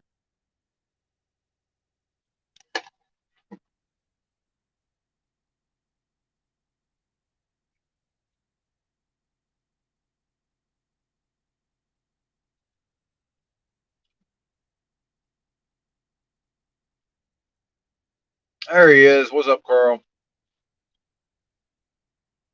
That's right. Good to see you, bro. Finishing up my meal here, and then I'll get back to it.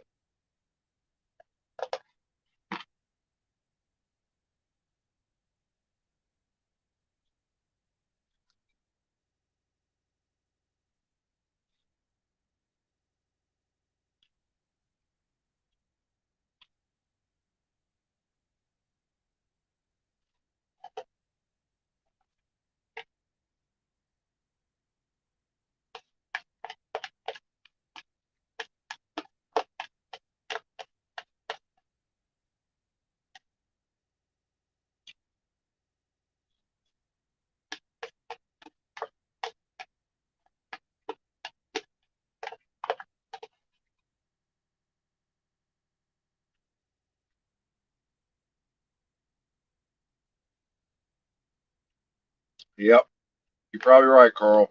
It's time to tighten up, ain't it? Hmm.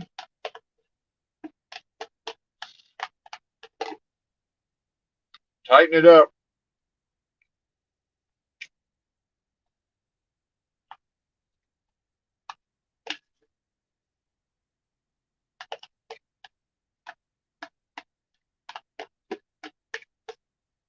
Apparently, he was in here trying to say that Telescope was swatting people.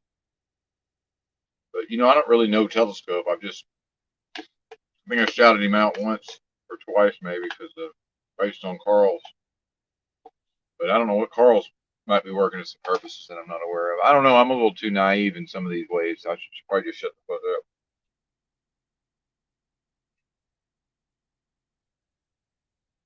up. Uh-oh. That's a good point. Yep. Pace yourself, Truther Cop. It's not my forte, but yeah, pace yourself. I'm fucking cold in here, man.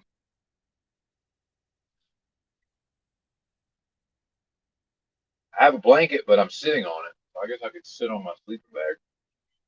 Dude, my ass is sore from too many days sitting in this sleeper cab. It's just like sitting on this, even though I'm sitting on my folded up blanket. Ah, my body weight's getting so low. I ain't got no ass anymore. Ah, shit.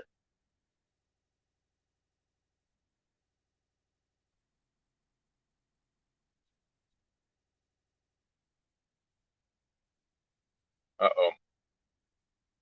Tighten it up, Truther Cop. I don't even know what I'm saying, but I wanted to say that. Tighten it up. Same goes for me. Tighten up, Benton. Circle the wagons. Incoming.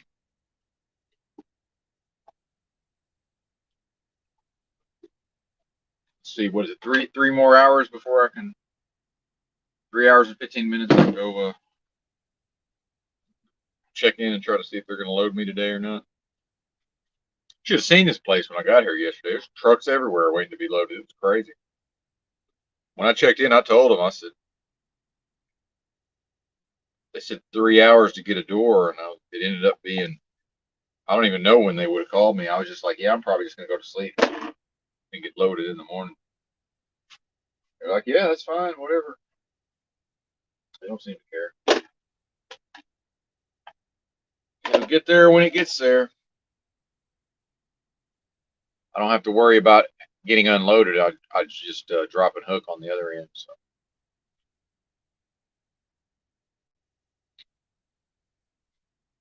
I don't even know. Yeah, that's funny.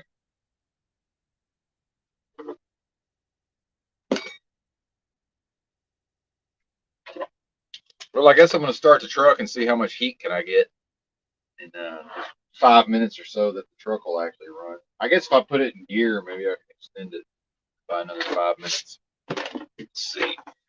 Let's see how this goes. Actually, I think I'll just get the sleeping bag, sit on the sleeping bag, actually use my blanket that I've been sitting on for warmth. Oh, I do have somewhere in here. I've got those like Under Armour type of Long johns. I don't know what you call those. Those are pretty warm. I guess those. Yeah. Not on stream, of course.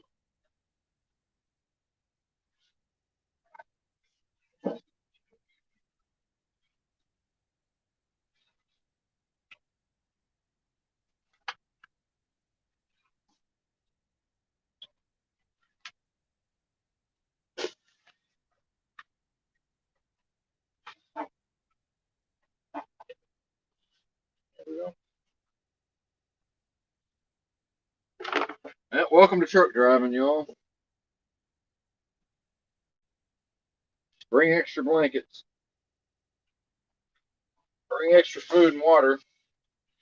You just never know what you're going to be faced with. Thank God it's not below freezing. I should just go drive. I should just drive around randomly. Is what I probably should do. Actually, then I wouldn't have to be cold. Yeah, camping exactly. Camping in the truck. Yeah. Yeah, the heat's not working, Robin. Well, yeah. I mean, I could be in the sleep bag. Actually, I just eaten and I need to remain. I need to remain upright for my digestion. But yeah.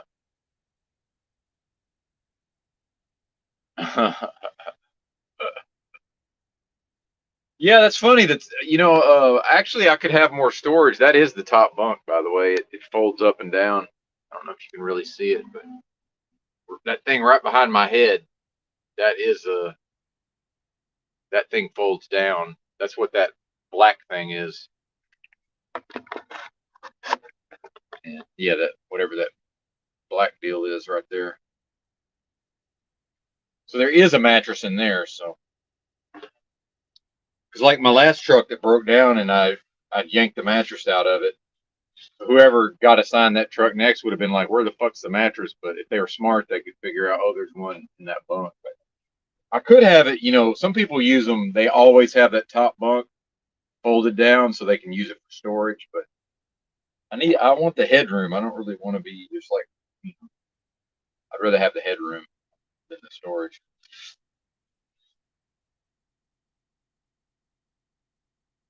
Yep, that's right. Sleeping bag, blankets, cardboard. Yep, yep.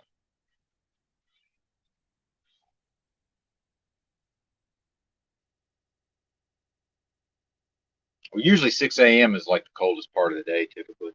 Yeah, that's right. Max headroom. It's how many feet is that? It's probably 10 feet from the floor to the very top of the up there. Can't really tell. Yeah, up at the corner there. Like, I don't know. In gambling, since I used to be involved in compulsive gambling, there's a term we have in gambling. I've exceeded the threshold of misery, which is the point at which things have gotten, they can no longer get worse. Just no matter what happens bad, you just don't, I don't feel worse. So I've now exceeded the threshold of misery. So just, yeah, of course the heater doesn't work. It's like neither here nor there, Oh yeah, of course I got here and, you know, uh, my choice is I can either stay up, until 10. Oh, I can be loaded by 10 p.m. And then now that's already past my bedtime and I'm not going to drive all night. So I might as well just go to sleep and deal with this shit today, right? And then, oh, well, I wake up and I'm like, why is it? Because I had the heater running all night, but it never got warm in here. I was like, what's going on? Oh, the heater's not working. Yeah. What's up, JG? Good to see you. But yeah, I've exceeded the threshold of misery. So no matter what happens now, it cannot add. So it's a nothing burger, more or less. JG awakens. He's an early riser. He's not up all night. That's right. Get him, JG. I think I will turn the truck on though.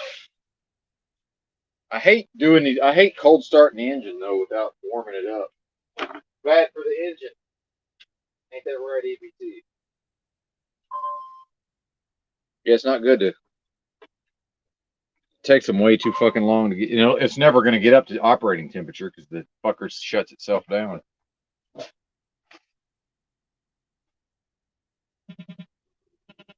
Meth heads in this.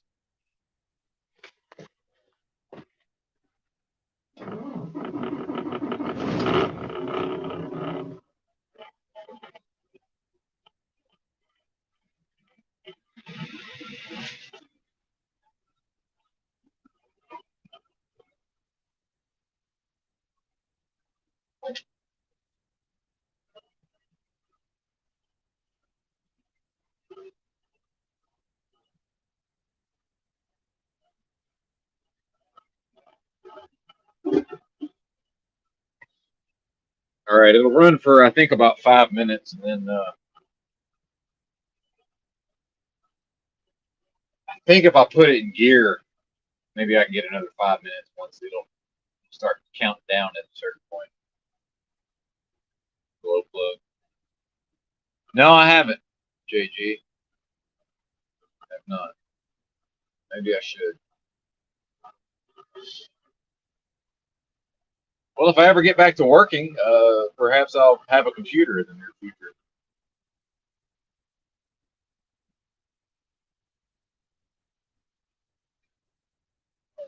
This door is rattling. Knock it off, door.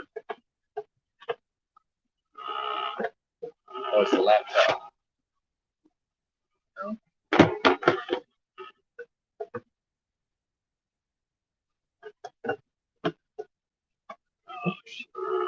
Come on.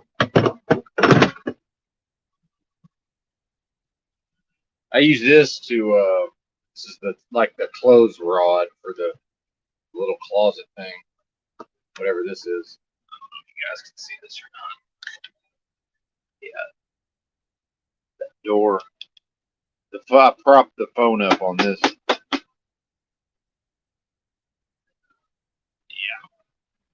So I put this rod jamming up in the corner up in here to keep the door open, but it's starting to rattle.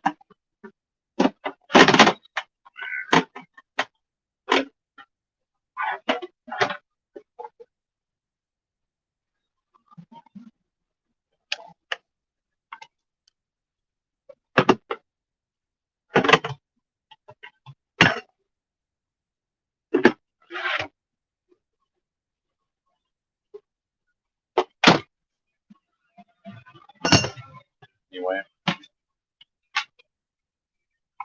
good time was had by all.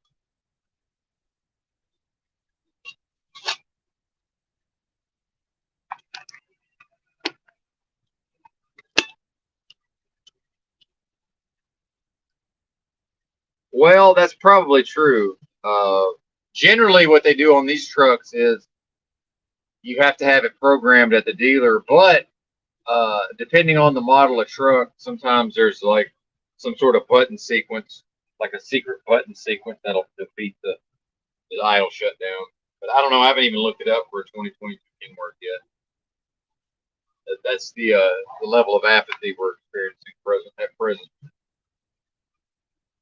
But yeah, I've done that on other trucks. In my first company truck with Schneider, I had a 15-pound dumbbell. I would just put it on the accelerator to keep it running. But this truck it'll still shut down even. They've gotten more. They're more onto the driver tricks over time. So. Yeah. And truck driving, this is a horrible industry, man. It's just terrible. It's just bad. And not when I was talking to my dispatcher yesterday, she was just basically like, she's in Bosnia, by the way, but I don't know that she can just quit her job and replace her income in Bosnia. But she's like, yeah, I'm thinking about getting out of this. I said, yes, it's a terrible industry. Truck driving is just awful.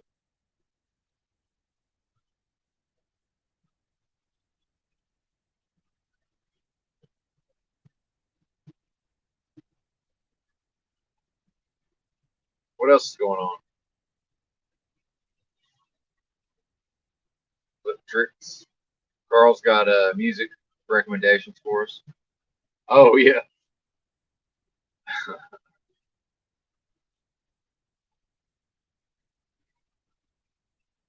Oh, it's shutting down in 15 seconds.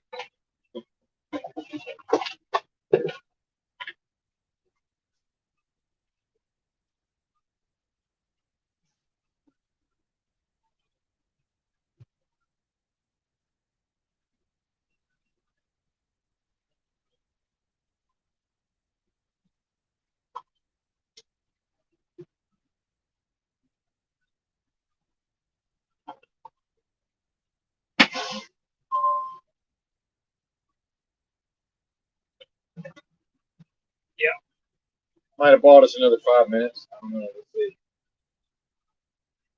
Yeah, I hate running these things cold like this. You know, what is it? We're at 111 degrees on the coolant. Yeah.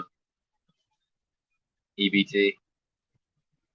I did this already before I started streaming. There's repeated cold starts on the engine. That's great. Great idea. It's great for engine longevity. How's my audio, by the way? I never know if I'm actually on my fancy boom mic or not. Shotgun mic, rather. Is this real, man? Is this real?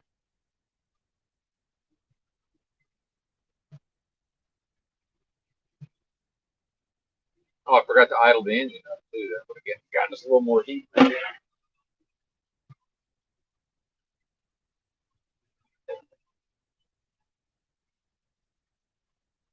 Yeah, on some of the older trucks, you could just use the cruise control buttons to increase the idle and keep it shut down. Yeah, it's toasty in here now. We'll see how long that lasts. Probably not long. My head's still a little sore, by the way, where I rammed my head into the side of the trailer recently. A little bit of a knot there, but yeah, it's tender. Just a little hematoma among friends, right? Where's my other beanie? I'm on my. This is my cold weather beanie. It's too tight.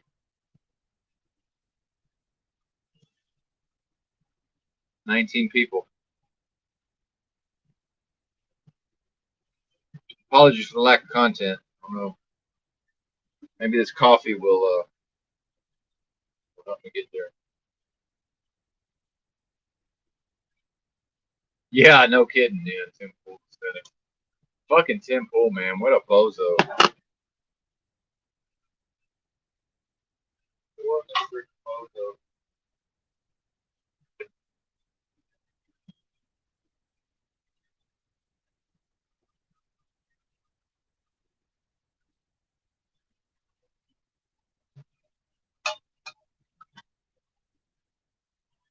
Actually, I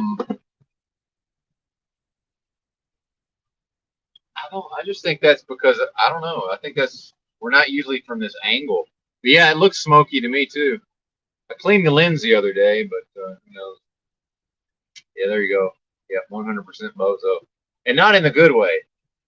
Not in a good way. So now it's making me think it's just going to keep running, but I know it's not. It probably thinks I'm driving though, because oh well, no, I got tractor brake. I don't know. Hey, we're up to 120 degrees. Normal would be 180 something to 200 probably. 180 to 195.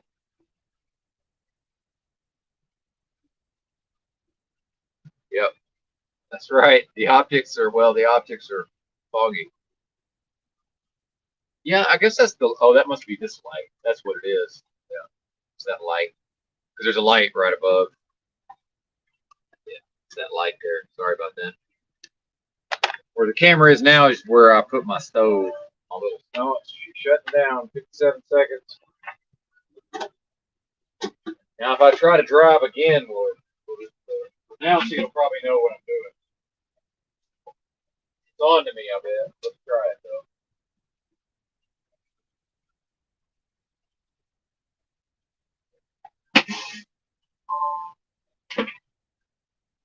Maybe I can just keep going backward and forward.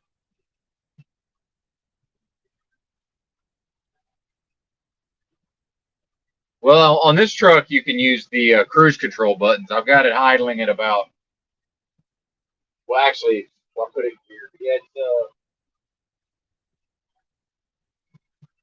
950 RPM right there. What's up, Evac? Good to see you. Do you know how to make it not idle shut down on a 2022 Kenworth, perhaps? Because the making it idle doesn't prevent it, unfortunately. I don't know. You tell me. I don't know, JG. Why did I do that?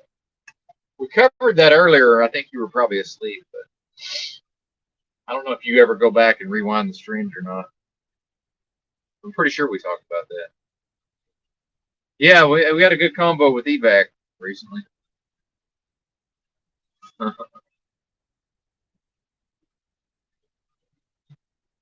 Oh, we'll try that. We'll try your suggestion. I don't think that's gonna work either, but we'll try it.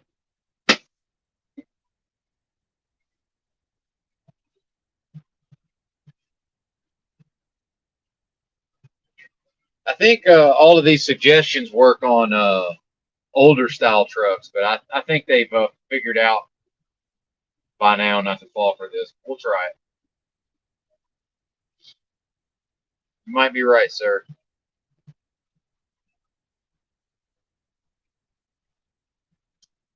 I had a 2020 Freightliner, and there was some kind of, I don't remember how I did it exactly, but there was some kind of button sequence you could do on the steering wheel that would defeat it. But we'll try it. It'd be great if you're right. I'd love to just idle for, it'd probably take this company a month. I could probably idle for a month before they realize that I'm using way more fuel than I used to. They'll be like, "What's up? Hey, the APU doesn't work. Why didn't you tell us?" Well, would you have done anything about it if I had told you? I mean, very laissez-faire, this company. Very laissez-faire.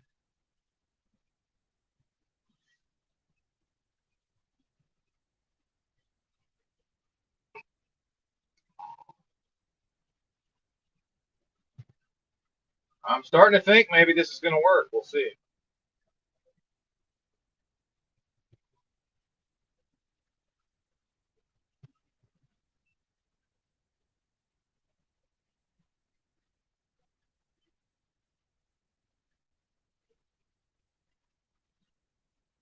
Yeah, I think that's what it was. EBT on that Freightliner. That sounds familiar.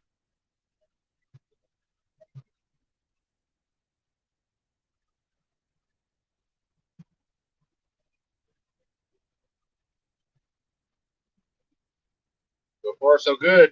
Evac might have saved the day. Oh, I don't know. I don't know if we did or not.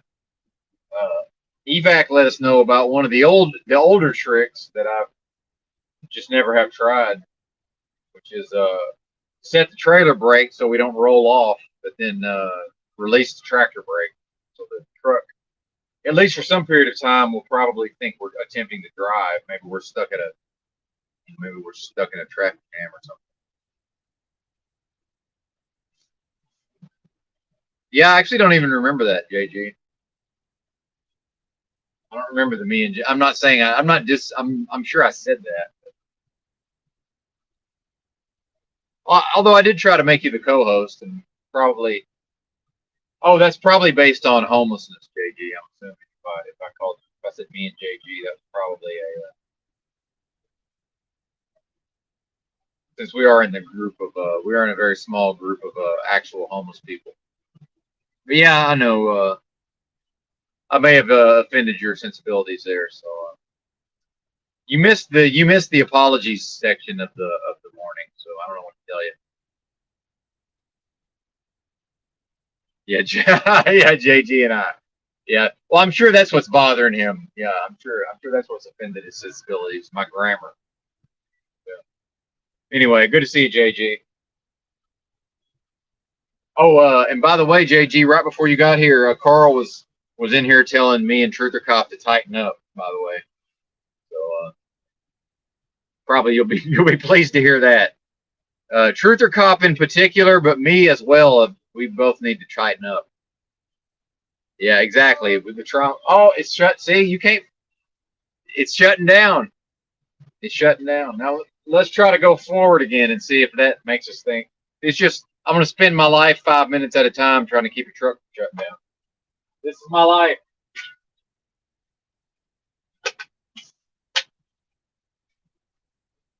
What was that MTV show?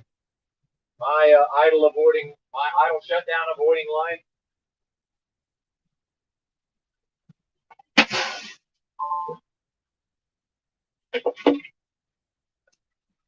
Yeah, unfortunately, Evac, much as I suspected, that was one of the old tricks that no longer works. The old just don't set the tractor brake trick.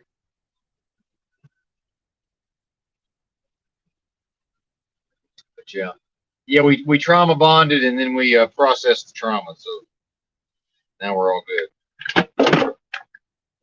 But apologies for I will apologize for any weirdness, JD.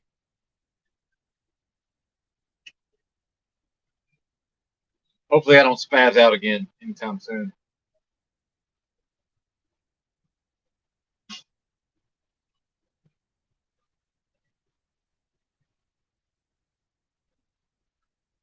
$25 watching, no content. Anybody want to call in? Here's the link. Save the stream. Click a link. Save a stream. Click a link. Save a stream. Save a stream. Click a link. Where's my phone?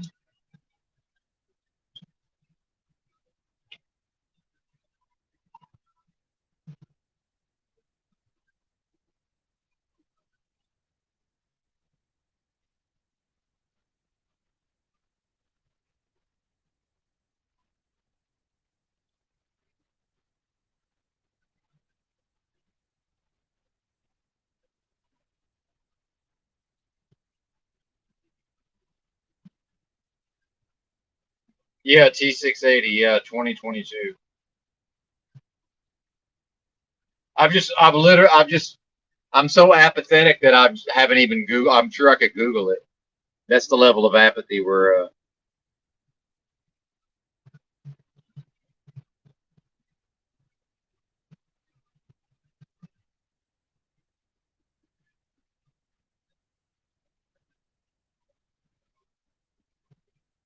Nice. Yeah, interesting, Carl.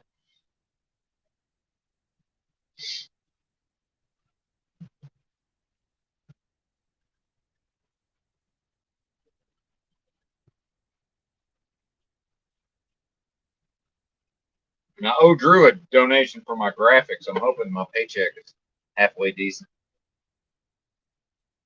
tomorrow morning. I usually get paid in the early morning hours Thursday.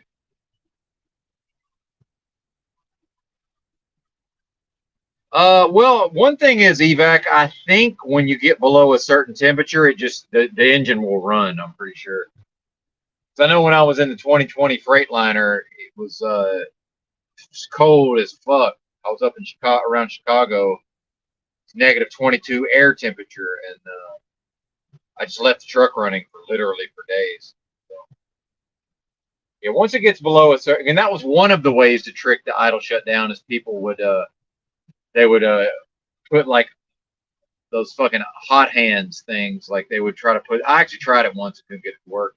Like there's a temperature sensor on usually on the driver's side mirror. I'm sure there's some way to defeat it, but I think what's going to happen is my company's going to reprogram the motherfucker so it don't shut down. I think that's what's going to happen. Well, yeah, there has to be a way. There always has to be a way.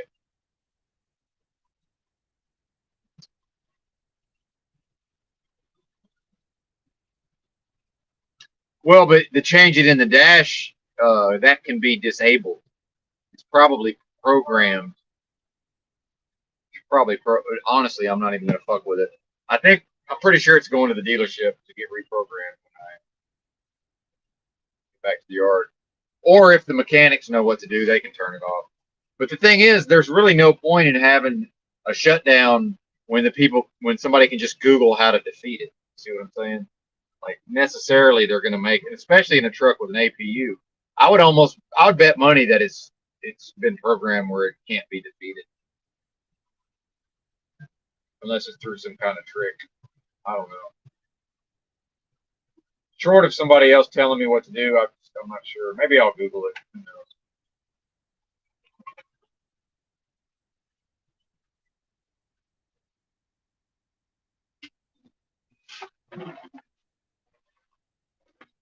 Yeah, I guess if I get cold enough, I can just keep every 5 minutes I can put it in gear and inch forward a few feet. I understand what you're saying, but I think you're missing the part where these trucking companies can have it set up any way they want. I think that's the part you're missing.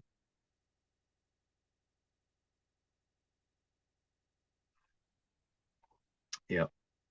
Benton truck cheat codes. Yep. Yes, it's all custom, man. They can custom program these bad boys.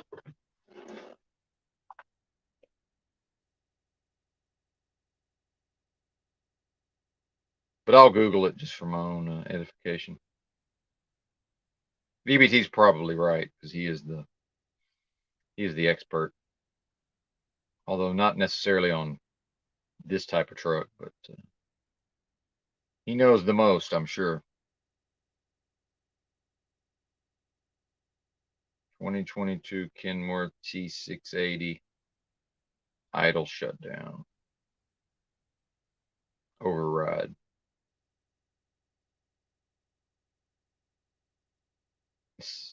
So the first thing when I Googled it, it goes to Truckers Report, which is a forums that I'm on, and it says, go to KW shop, tell them to turn the parameters to 0, turn off idle shutdown, or get a stick on acceleration pedal for now.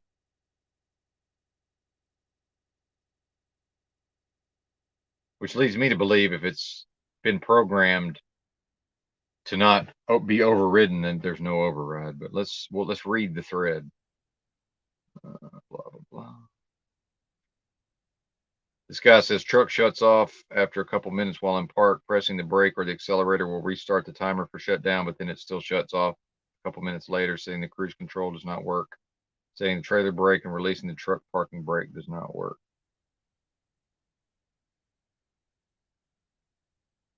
And even this guy manually, he said he stuck a winch bar on the accelerator and that still doesn't work. Yep. Yeah, apparently they finally figured it out, and you can't even the temperature sensor, I guess, would be the only way at this point. And then it's just people talking about go to a motel and make the company pay for it, which I'd rather stay in the truck personally. All my shit's in here. If I go to a motel now, I don't have my stuff. Or it's 2 hours of me organizing everything to make sure I have what I need at the motel. It's not, I'd rather just be cold.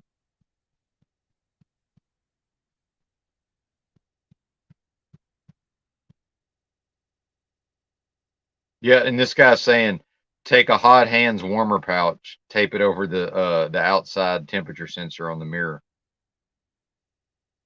So you gotta trick it into thinking it's above 90 degrees or under 20 degrees.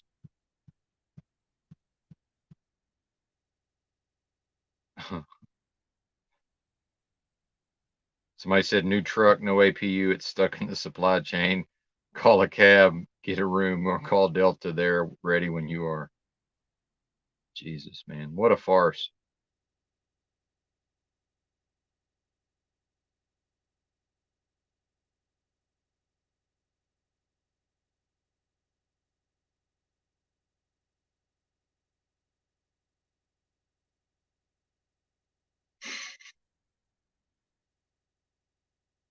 Yep, bad on purpose, EBT. Well, like I said, this is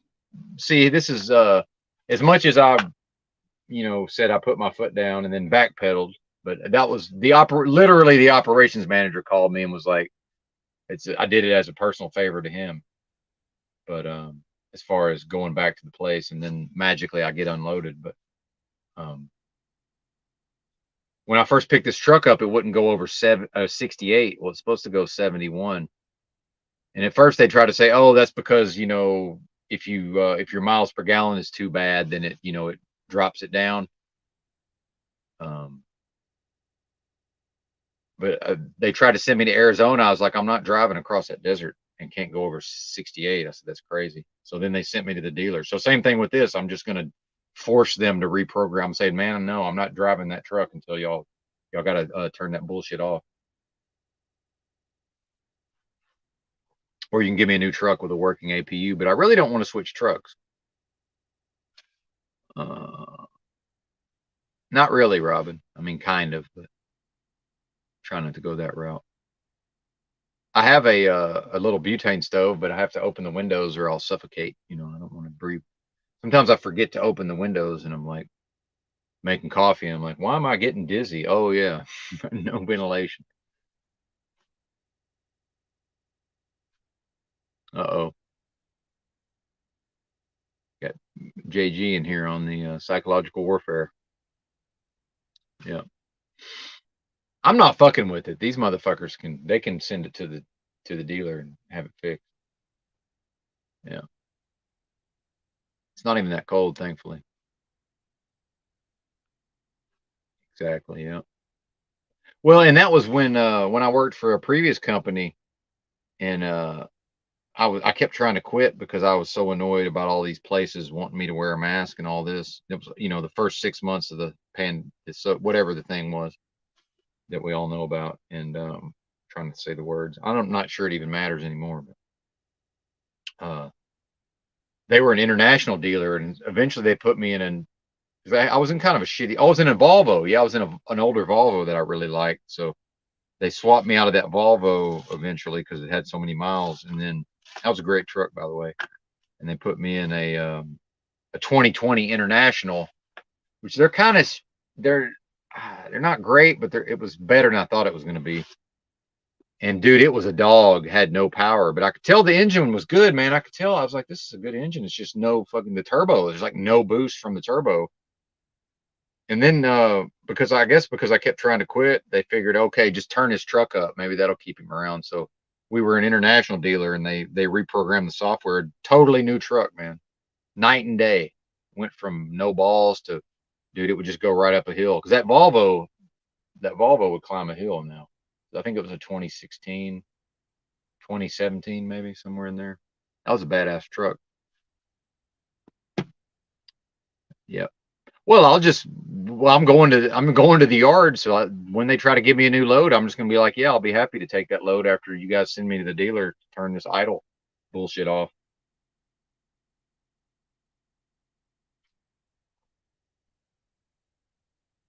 And that's one thing about these APUs. Diesel mechanics don't work on APUs. I don't know if y'all know that. That's a whole nother type of mechanic. This is a Carrier branded. So really to actually fix, unless it's a fuse, which it might just be a fuse, right? If it's a fuse, I could probably just figure it out myself. But my motivation is lacking, especially since I've exceeded the threshold of misery. But it would end up having to go to the fucking Carrier to get the APU fixed. But then probably our shop will just monkey with it just enough to get it working, right? But then it'll probably go out again. And this summer it's going to be too fucking hot since I sleep in the daytime. Since I go to sleep at between 4 and 7 p.m. It's gonna be too fucking hot. So I'm gonna have to idle this summer anyway, and they might as well go ahead and turn that shit on now. And I think this company, maybe they're probably just trying to I think maybe they're just hoping for a buyout at this point. They're probably just hoping they can find somebody to buy them, which I don't even know if that's gonna be a thing or not.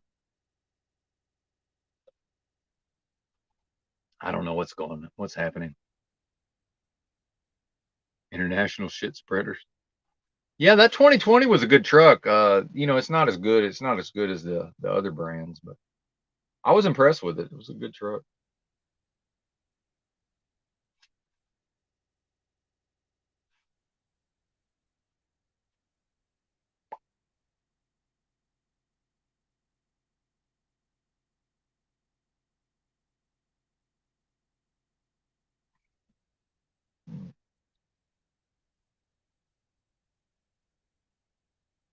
Yep. Fun, fun, fun.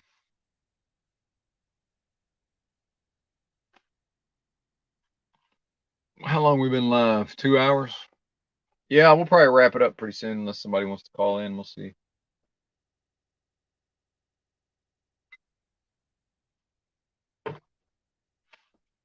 Although I really don't know what I would do with myself otherwise. I'm just like, I'm just on the property of this furniture manufacturer. I'm just here, man. Oh, it uses about anywhere between it's like half a gallon to a gallon per hour. With on a hot day, if I crank both these ACs up, probably at least 3/4 of a gallon per hour. The APU uses way less than that. But then, you know, the ACs doesn't work as well, and now this heater doesn't work at all.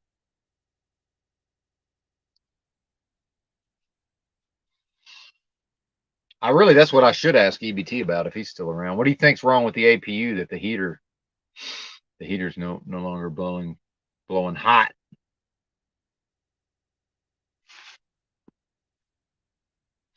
Yeah, I've never driven a cat. I almost bought a I had the money, you know, I definitely had the money. And before the used tractor prices had shot up so bad, I was looking at like a 1999 International pre-emissions. But there, you know, the automatic, even if you could find one with an automated manual, which I'm not even sure if that was a thing back then or not, but you know, you pretty much have to get they pretty much all have 10 speeds. And that's mainly, I was just too lazy to, I was like, yeah, I know how to shift, but I just don't want to.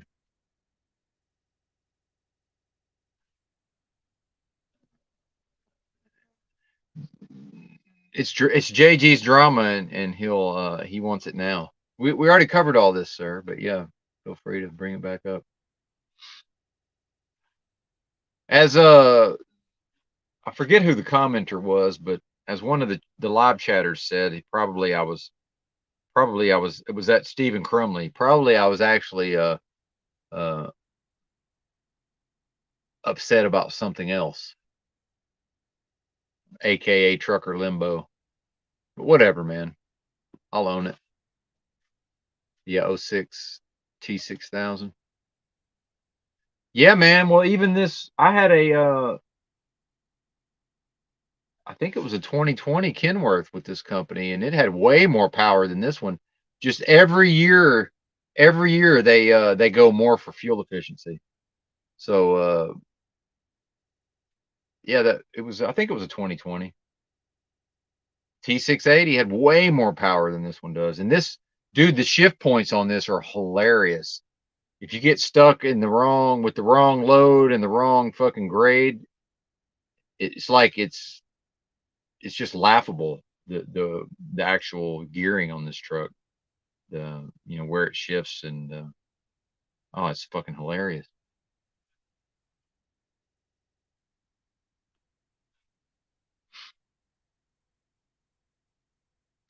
Some of them have solar panels. I've seen them on the tops of trucks, but this one doesn't. Now it definitely has. I don't know what kind of batteries, but this thing has four batteries. I don't know if they're deep cycle or not. Now I had a Freightliner. There was a company I worked for only for a few months out of Arkansas, Woodfield out of Camden, Arkansas. They had really nice Freightliner tractors, and all their equipment was top notch. And the one I had the all electric APU, which I did not like at all.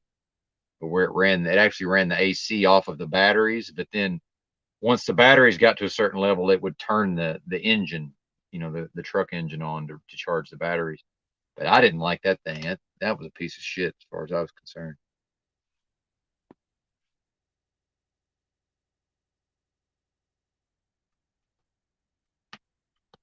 Yeah, no kidding. Well, you know that, but you know they don't. I mean, I don't have to tell you how fucked up this industry is, evac.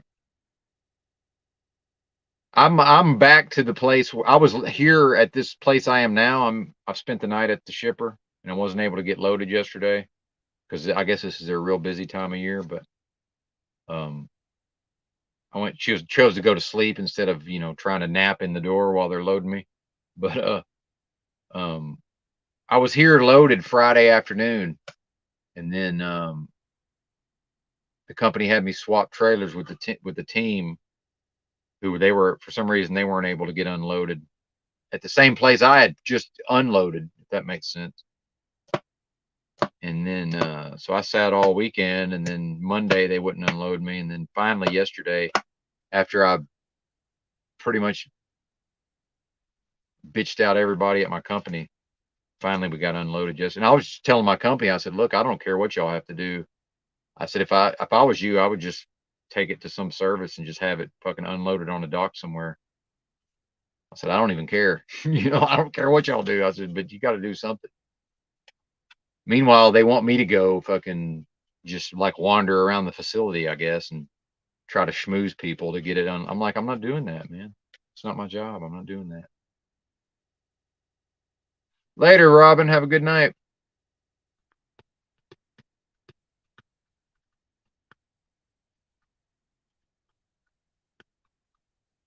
Uh-oh, hopefully we're not making you ill. Oh yeah, definitely. When I'm fully loaded, man, this thing it's damn near dangerous. I would absolutely agree. It's sometimes when I'm trying to merge or what, I'm like, this is bad. If I had a lower level of skill, like a brand new driver that'd be very bad, man. Because at least I know, what I'm looking at, and I know I'll just stay on the fucking shoulder if I have to. Um, but yeah, it's not good, man. Not good. Yeah. Later, Robin. Hope you get to feeling better. Mm. Yeah, truck driving. I was talking to Rob Cleveland on here about that a little bit. I don't recommend it, man. I don't recommend companies. I don't ever do referrals. I think all companies are fucked up. They're just fucked up in different ways. Like, yeah, I could go back and work for somebody like Swift or Schneider or whatever, and I could solve a lot of these problems. However, dude, I don't want to drive based on what they consider safe driving, right? I'm not, I have enough of a skill level and experience driving this thing. I don't need computer systems reporting to the safety manager that I followed too close for too long or whatever. Like, the fact that I'm out here not crashing into shit, I think that's probably all we really need to know.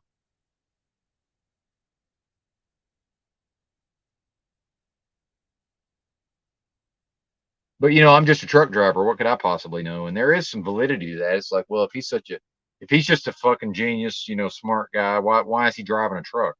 I mean, I'm sort of guilty just based on being a truck driver, if you think about it. And as we know, like, especially long haul, like, people can have their opinions about automation, but the second that they can replace me with a self-driving truck, they will. Now that may not even happen in my lifetime. I don't know the time frame, but I know that every trucking company there is, as soon as it's feasible to get rid of me, they will.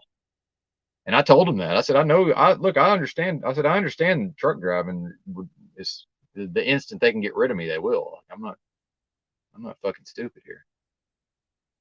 That's just what it is, man.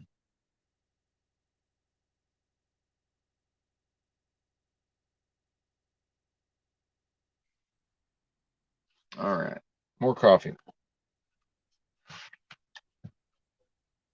But like I say, I don't view myself as a truck driver as far as like my identity. And the number one reason I do this job is to live in the truck, and then number two, I need the money. I'm spending, like, I think I figured the minimum I spend on food, and this is not including water. If I added in food and water and then whatever fruit I eat, I'm probably close to $30 a day just for food. But just my canned food, I think is like $22 a day. That's a lot of fucking money if I just had to go work some bozo job somewhere and pay rent and pay utilities. just to even change jobs, I would minimum I would need to do is go rent a storage locker in Dallas. I have one, but it's in Arkansas. I need to rent a storage in Dallas, unload all my shit, and then time it out, to where I could get assigned a new tractor with the new company, and then go back to the storage and put everything back in the truck. Oh, dude, I hate that shit, man. I don't even want to hear. I don't want to hear nothing about family. I don't like that, man. I'm not. I'm a hermit, dude. I'm by myself. Like I don't even like that kind of talk.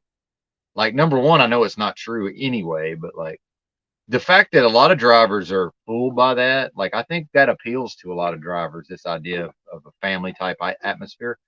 If it was a family type atmosphere, I don't want that. Me, like, let's say most trucking companies were a family type atmosphere. I would want to go to ones that just like, look, we're all business. Like, we ain't your fucking friends and family. We're just here to give you a good paycheck and good working conditions. Like, seriously, I don't even, that's weird to me, man. Like, I have a family. Yeah, we all have our problems. Like like all families, we have our problems, but, I'm still in communication with my immediate family, right? You know, every member of my immediate family I have at least some communications with on an ongoing basis. So it's like, no, I have a family. I'm not married and I don't have kids, but I have a family. So I'm not trying to turn my job into a family. To me, that's just weird and creepy. Just that the it's just like, ugh. We can be friendly. I'm not trying to even be friends with these people. Huh, that's interesting. Huh. That's interesting. Woody's changing the subject. I like that.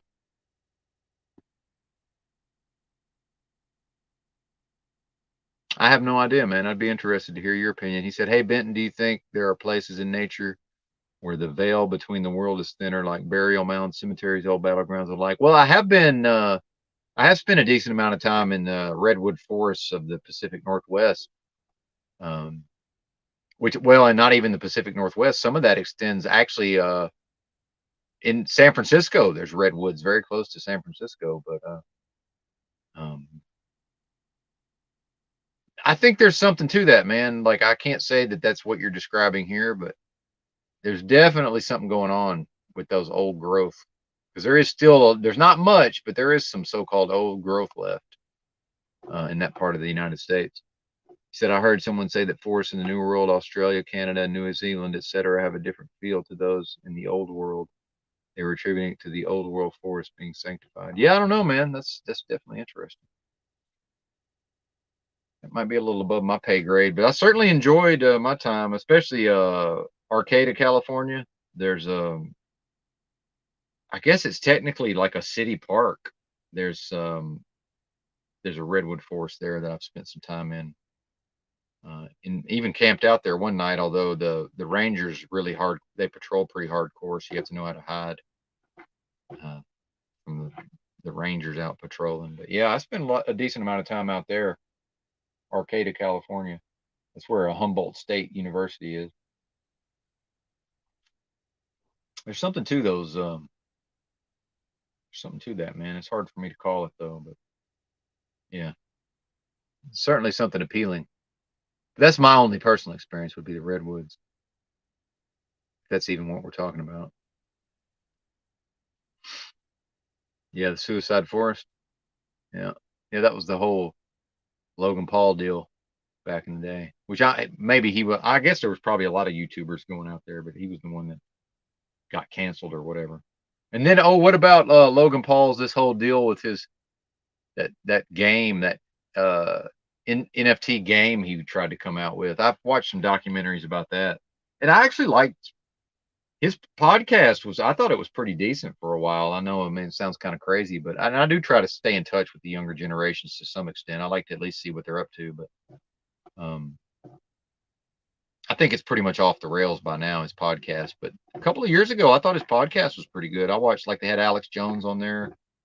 That was pretty good. There was a few other guests that I was like, well, I'll check it out. I mean, it is one of the, for by views, it was one of the biggest podcasts for a while. I don't know where it's at now.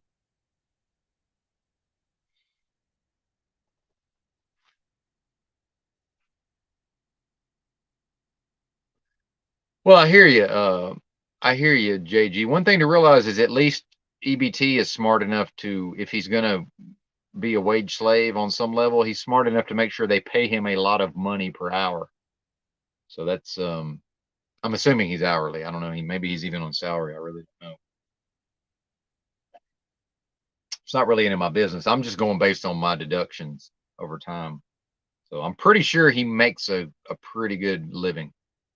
I know he makes more than I do. I'm almost certain he makes more than I do.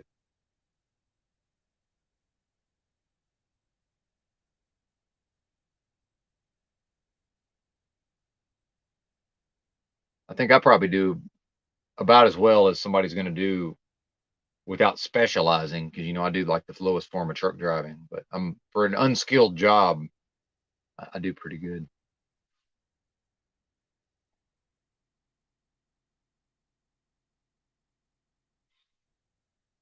Well, EBT, by the way, he did invent the Bozo Meta, just so y'all know, or he at least was one of the ones that started that whole thing. The Bozo Meta.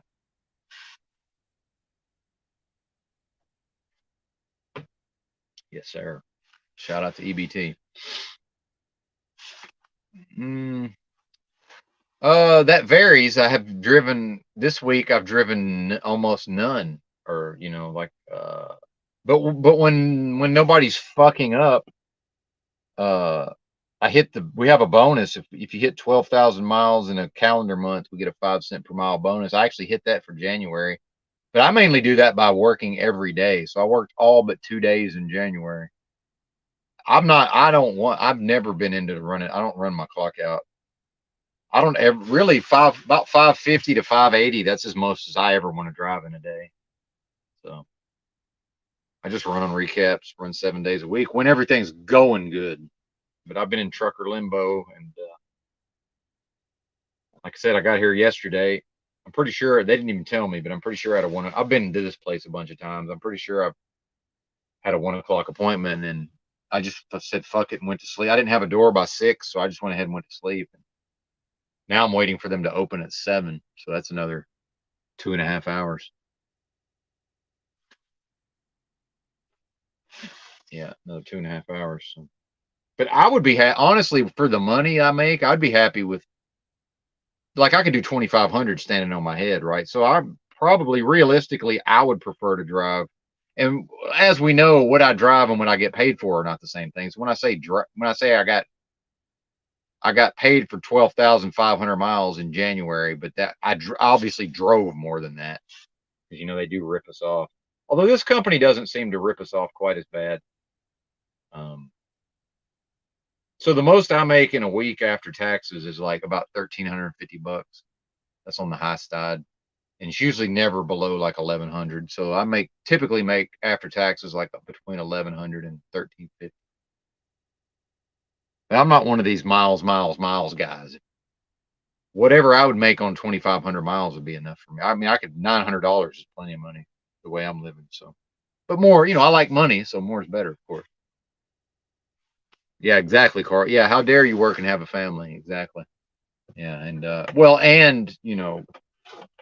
when we talk about the younger generations don't know how to do shit, EBT's doing a job.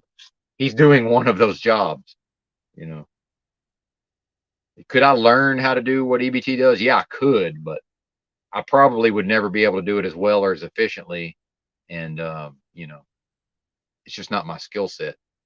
So I think sometimes people look down on some of those blue collar jobs, but it's like, if you just had to take some random bozo off the street and turn them into EBT's level of mechanic, it's just not going to fucking happen. People, it's funny how we tend to sometimes we look down on blue collar shit. And in the past, I think, some of that was, did more people have those blue collar type of skills, versus now it's like, you can't really look down on what, a younger person looking down on somebody being blue collar. It's like, yeah, but you can't do what they do. And then they, it's almost like an arrogance, like, well, I'm too good to do that. It's like, yeah, but if we trained you, you probably wouldn't be half as good at it as EBT is. So, what are we even talking about here?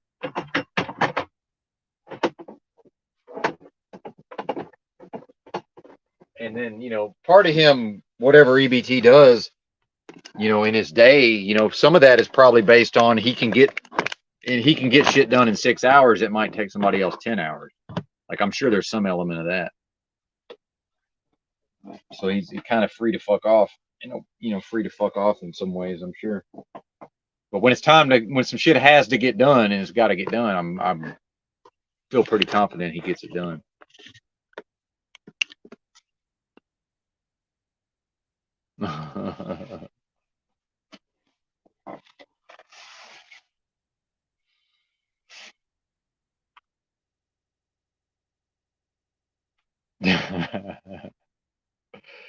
Bozo on the street.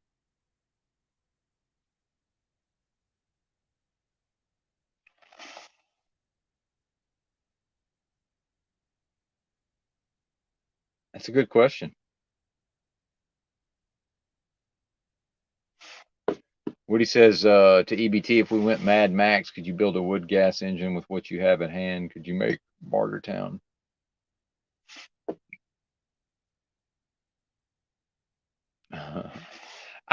Dude, I said on some level, EBT. I said on some level. I think you're being a little sensitive here, personally. I have a skilled trade and handful of manufacturer master certifications and $100,000 in school. Well, you could go work for yourself, I'm sure. Yeah. Yeah. I said wage slave on some level. If JG called you a wage slave, that's on him. No, I'm sure you could go have your own business and do quite well for yourself. Yeah. 100,000 tools. Nice, by the way. Very nice. That is pretty impressive, I have to say.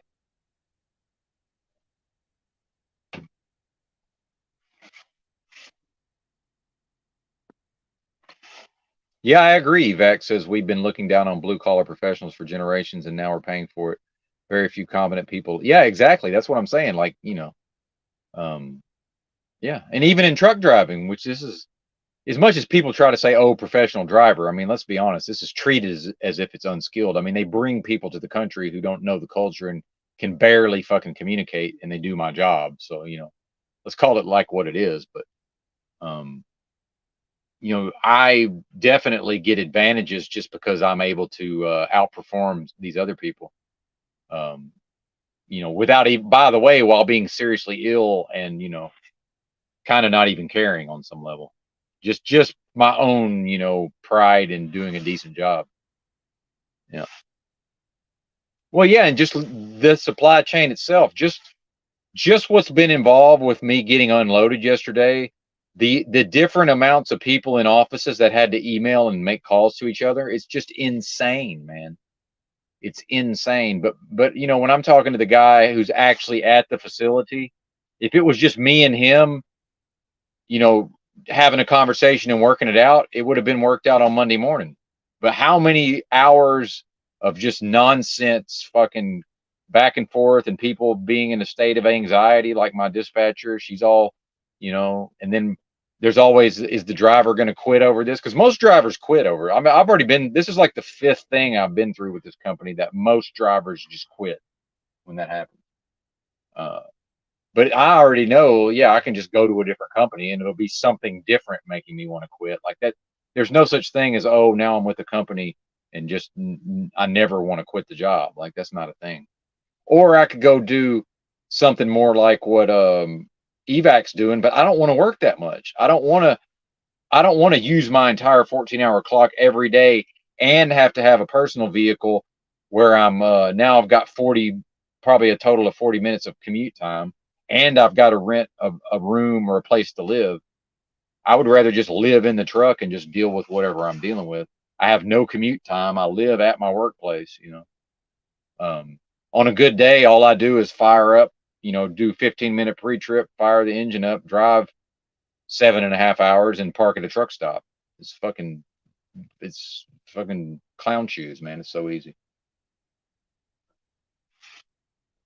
That's what I'm into. I ain't trying to kill myself. Yeah, could I figure out, am I smart enough and skilled enough I could go do fucking oversize or something and make way more money? Yeah, sure. Of course I could. I don't want to. If I had a family to feed, I probably would. But yeah, it's a very astute comment about the looking down on blue collar. But yeah, yeah, this shit is breaking down, man. It's the collapse of society, like me and Drew and EBT and other people have been talking about in the last several years. Yeah, society is collapsing.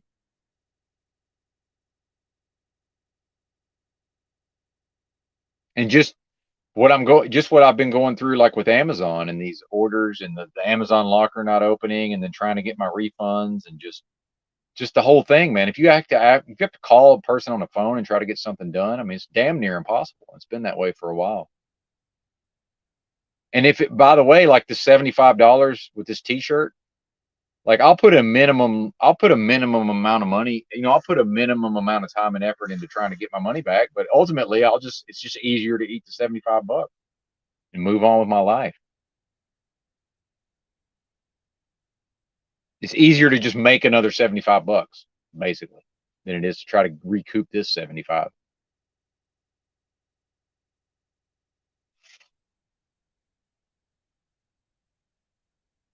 That's right.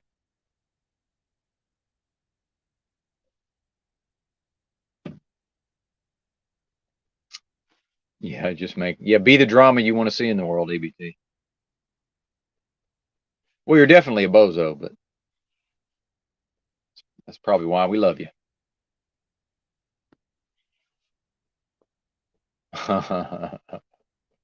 Shout out to the Croco chat, by the way. I used to be in the Croco chat a lot, but not it's been a while. That was more of the D Live days. As clown shoes as the D Live interface is visually, I actually like D Live quite a bit for whatever reason. Not a big fan of Odyssey.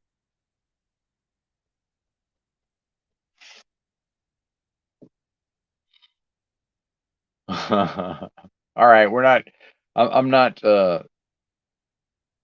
see, now I regret attacking EBT yesterday. Now we're going into now we're just attacking EBT in the chat. Yeah. Oh man.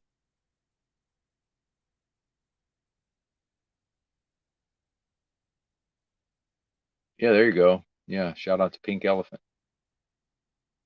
What's wrong with Pink Elephant, by the way? He should be able to hang out. Was he ever around?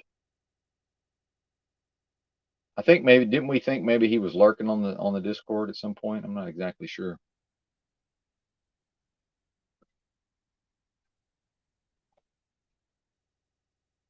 Bozo on the street.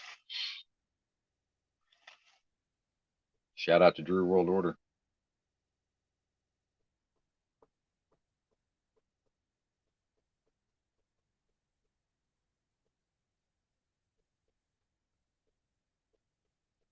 I was really just trying to see if I don't think I can bring myself to buy another car, man. Just not into it anymore. I probably need one though. If I'm going to try to keep truck driving, I need to be able to make my escape a little more easily. Be the cringe you want to see in your feed. There you go. Oh, no kidding.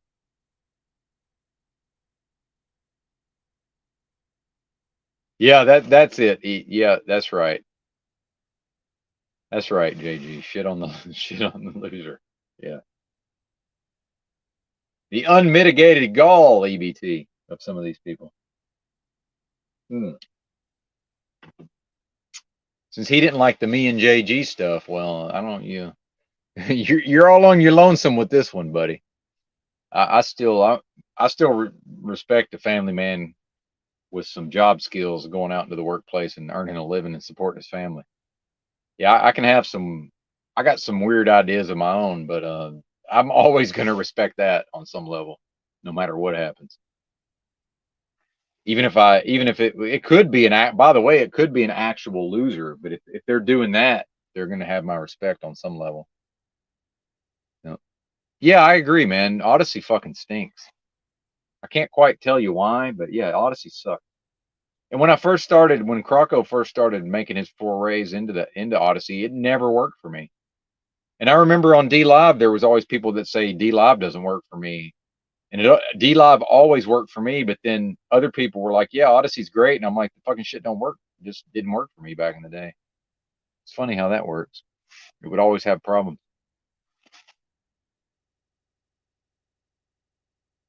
I have to say though, as much as I said this thing is not insulated, it's actually the heat has stayed in here a lot longer than I thought it would. It's not even really cold yet. It's starting to get that way. Yep. Oh man.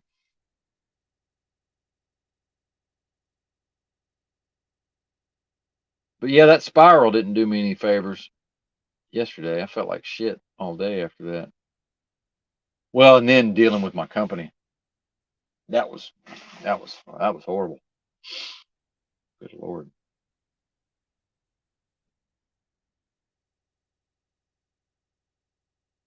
Most of these drivers let themselves get pushed around, so they have to try to push me around first.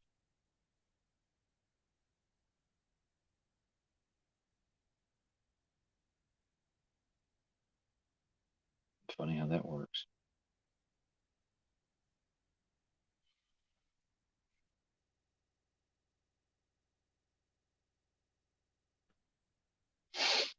Man. I want to eat again, but if I eat my meals too close to each other, my pancreas starts to revolt. I ate my first meal a little later than normal today, so now it's going to have a. And then if I really fuck up, I have to just not eat for a couple of days to get back to. Well, not a couple of days, like one day to get back to normal.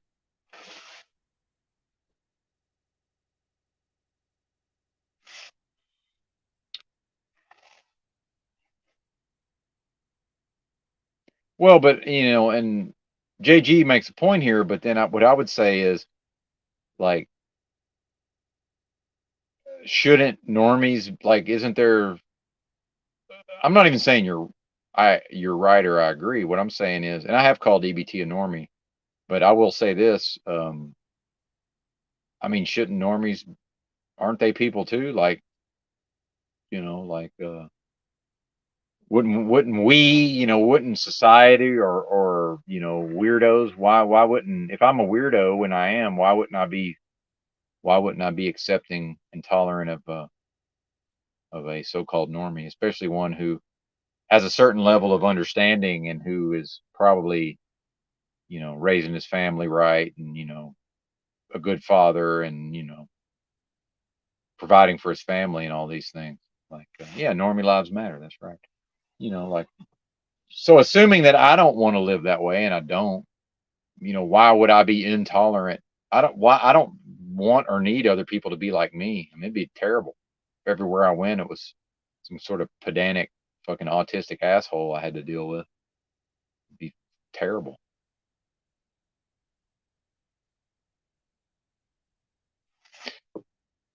Yeah. Well, JG is he's still in his early 30s, but you know, that cranky old man's gonna kick in at some point, JG. I don't think you're there yet, but and that was half of what I went through yesterday was just half of that was just cranky old man, but there were other factors at play, obviously.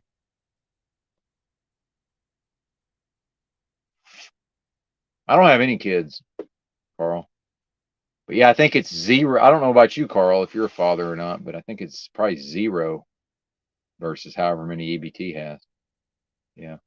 Well, and this is where I diverge from the rest of the childless folks is that I absolutely respect people having families and raising their kids. But I was raised that way. Like I was raised in a culture that respected that.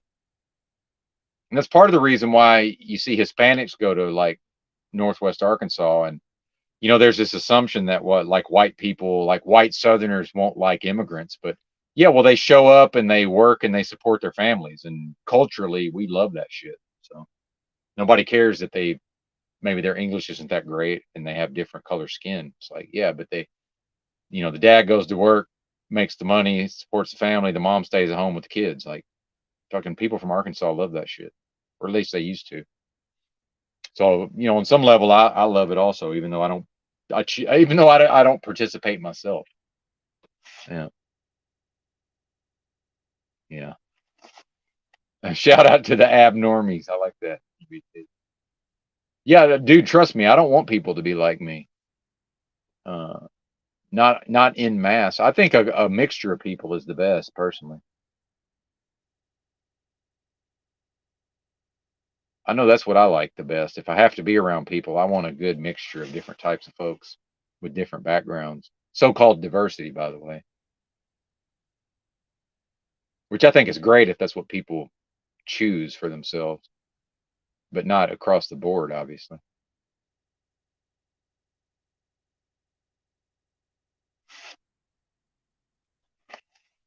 Woody says the pre-World War II Euro model, where guilds fostered skilled tradesmen and there were social impediments to the American production line corporate mentality. Yeah, I agree. That was more befitting to human nature. I agree, man. And like myself, just this idea of, well, Benton has a certain, like, the fact that I'm interested in intellectual pursuits. What does that have to do with the fact that I should have been taught a trade at a young age? Like, I don't think those things have anything to do with each other. But I was in a culture where, like, at a time when college was being viewed as, like, go get a degree. And let's face the reality that a lot of the kids in Arkansas, just, you couldn't, a lot of the males especially weren't really capable of that. So the fact that, this is a person who likes to sit and read and study and research, it's like, yeah, I do, but not in a study what you want me to study sense. This is more or less what I do for me. It's not, the fact that I wasn't sent off to Votech straight out of high school is damn near a crime as far as I'm concerned. But the view culturally was, that would be more or less just beneath me, basically. And my dad was college educated, but it's like, dude, why can't I just go be a electrician? Electricians are out of their fucking minds, though. By the way, if y'all known any electricians, those motherfuckers are crazy. Not in a good way.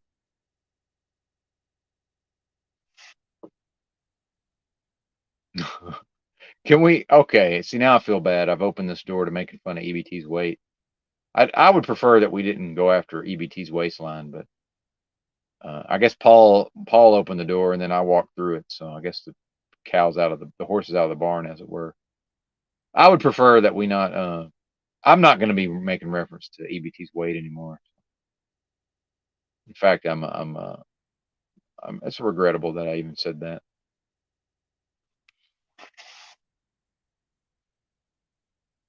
Unintended consequences.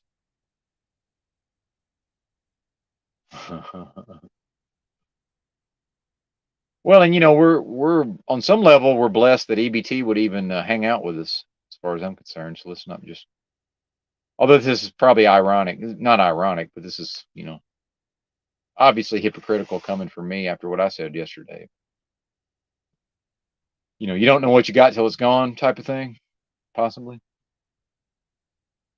Same with you, JG. I don't want to run you off either. Trying to keep everybody here, which may not be possible in the long run. Okay. Well, and I'm sure you have at some point you need to go take care of your needs, right? That's the one thing about living in the streets, man. It's just you can't. I can sit in this truck all day if I want to and neglect. Well, even for a whole weekend, as we saw during live streaming weekend, I can neglect I can neglect myself and just hang out in the truck. But I don't know that JG necessarily has that luxury. Yeah. Anyway. Well, I don't have any defense to that statement, sir. So I'm gonna have to let that one stand, I suppose.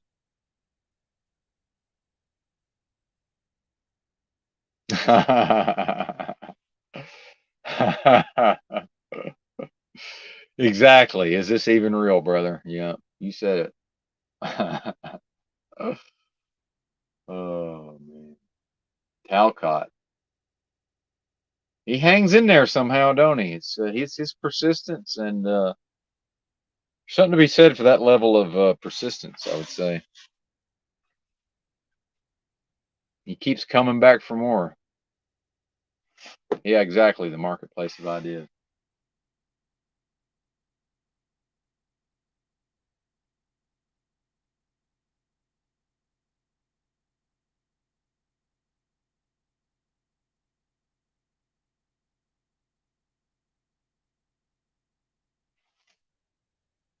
Hmm.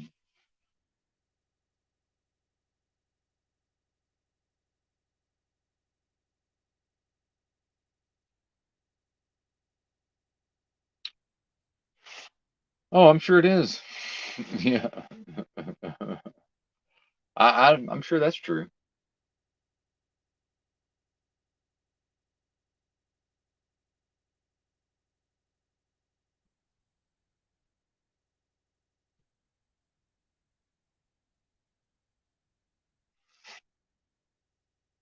That's right. That's right. Well, my dad was very physically a large, strong man. Mentally, not so much. In fact, I've always, pretty much since my early teenage years, I've been mentally stronger than my father for whatever reason. But yeah,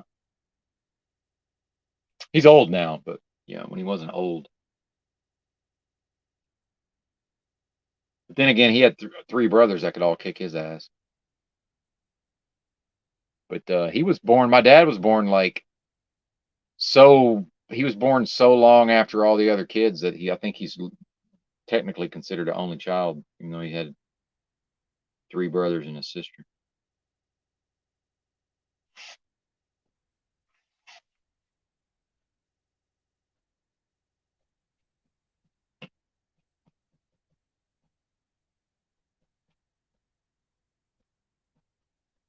There's something about families. Something I notice is almost everybody has firstborn boys. There's something to that. Like I'm a boy. I was firstborn. My dad, he's got twin brothers. That was the firstborn in his family. I'm not sure about my grandfather. I'm assuming he was. And is that becoming more of a thing now? The firstborn being a girl? Because me growing up, I just always if a man got married or and had his firstborn was a girl, to me it was always. And I'm not trying to insult anybody specifically. I'm just saying I used to kind of view it as a almost like a weakness. And I don't have any kids, so obviously it's. And I'm not sure there's anything to that. I think more of that is just the culture I grew up in was still so backwards that it really was like you wanted boys. That was what was preferred, have a boy versus having girls.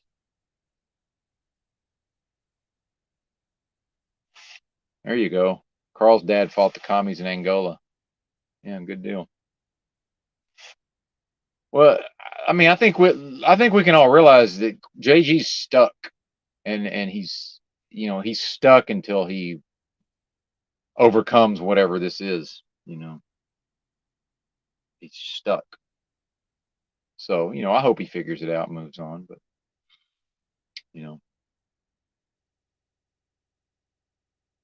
I don't feel like I was. I don't know. I don't want to talk about. I'm trying to avoid the me and JG talk because I understand he's sensitive to that. So, and he's right. We're not, even though we both, you know, shared some of the similar experiences. It's not. It's a totally different thing, obviously.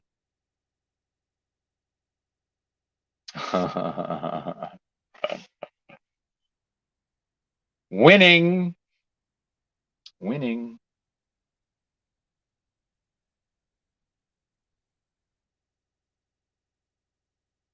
Well, and one thing I think is, as much as some of us like to poo-poo the astrology, I mean, EBT's an Aries, like Sun in Aries, like, yeah, you can go at him every once in a while, but I, fighting a war would be a very bad idea, in my opinion.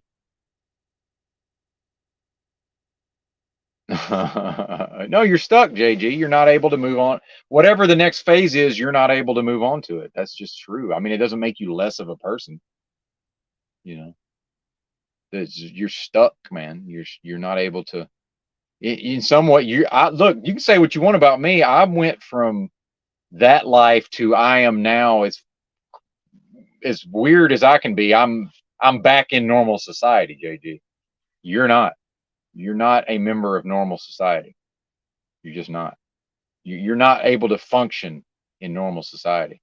And there was a time when I was also not able to function in normal society, and now I am. So I went into a phase of my life where I was not able to function in normal society. And, I'm not necessarily great at it, and I do limit my interactions, but especially, by the way, but especially before the events of the last few years kicked off, I was doing really well, actually, as far as my ability to function in normal society. Um, I went through truck driving school. I went through training, training at my company. I was able to interface in these, without, I was able to do it. I'm not sure you could. Now, it doesn't have to be truck driving, JG, but if you had to go into a classroom setting with 50 people for a 3-week classroom set, or like I did a 3 weeks classroom for my truck driving school, or not 3 weeks classroom, but it was a 4-week course. Yeah, could you do that, JG? That's what I'm saying. Would you be able to do that? Even me subjecting myself to following the rules of the Salvation Army. I was a grown ass man on a late pass. I had to have permission to come in late. Things like that. I'm not sure you're there yet, JG, but maybe I'm wrong. I don't know you. Yeah, maybe you can. Is Austin here? Oh, Austin Murphy. Yeah. Later, Austin. Good to see you, bro. Yeah.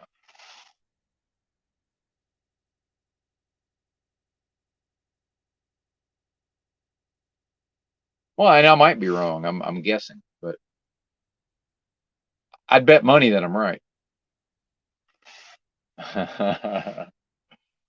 Oh man.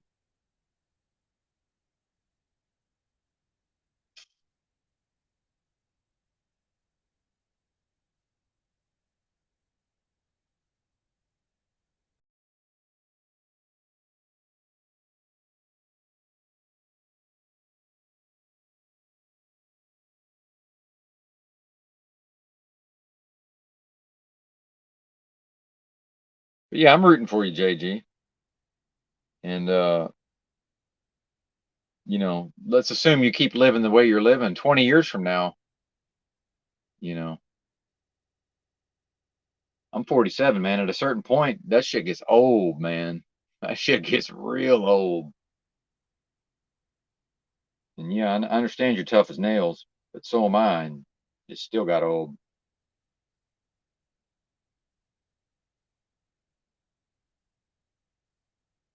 What was? Oh yeah, the glitch. Yeah, I noticed that too. I don't know if that was on the StreamYard's end or what. And my internet's not particularly good where I'm at, but it's passable. Oh shit. Ah. Woo. Well, I think I'm going to shut it down solely based on the. I'm trying to manage this whatever this bleariness, which I don't like. I say I don't get that effect when I'm live streaming when I drive, but something about looking at this screen for so long does it to me. We did almost 3. Let's now I feel like I need to wait for it to click over to 3 hours. Any final words?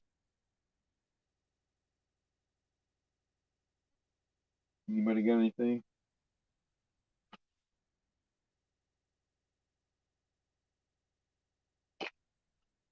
Yeah, that's right.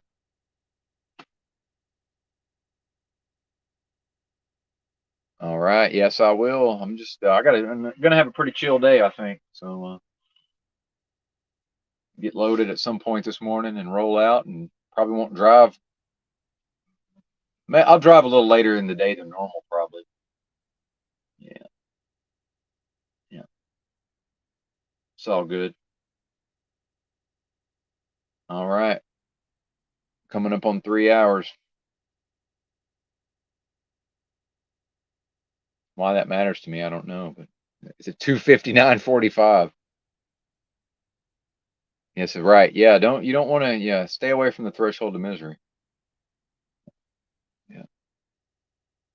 There is some freedom though in having exceeded the threshold of misery, because now it's like, what are they going to do to me now? You know.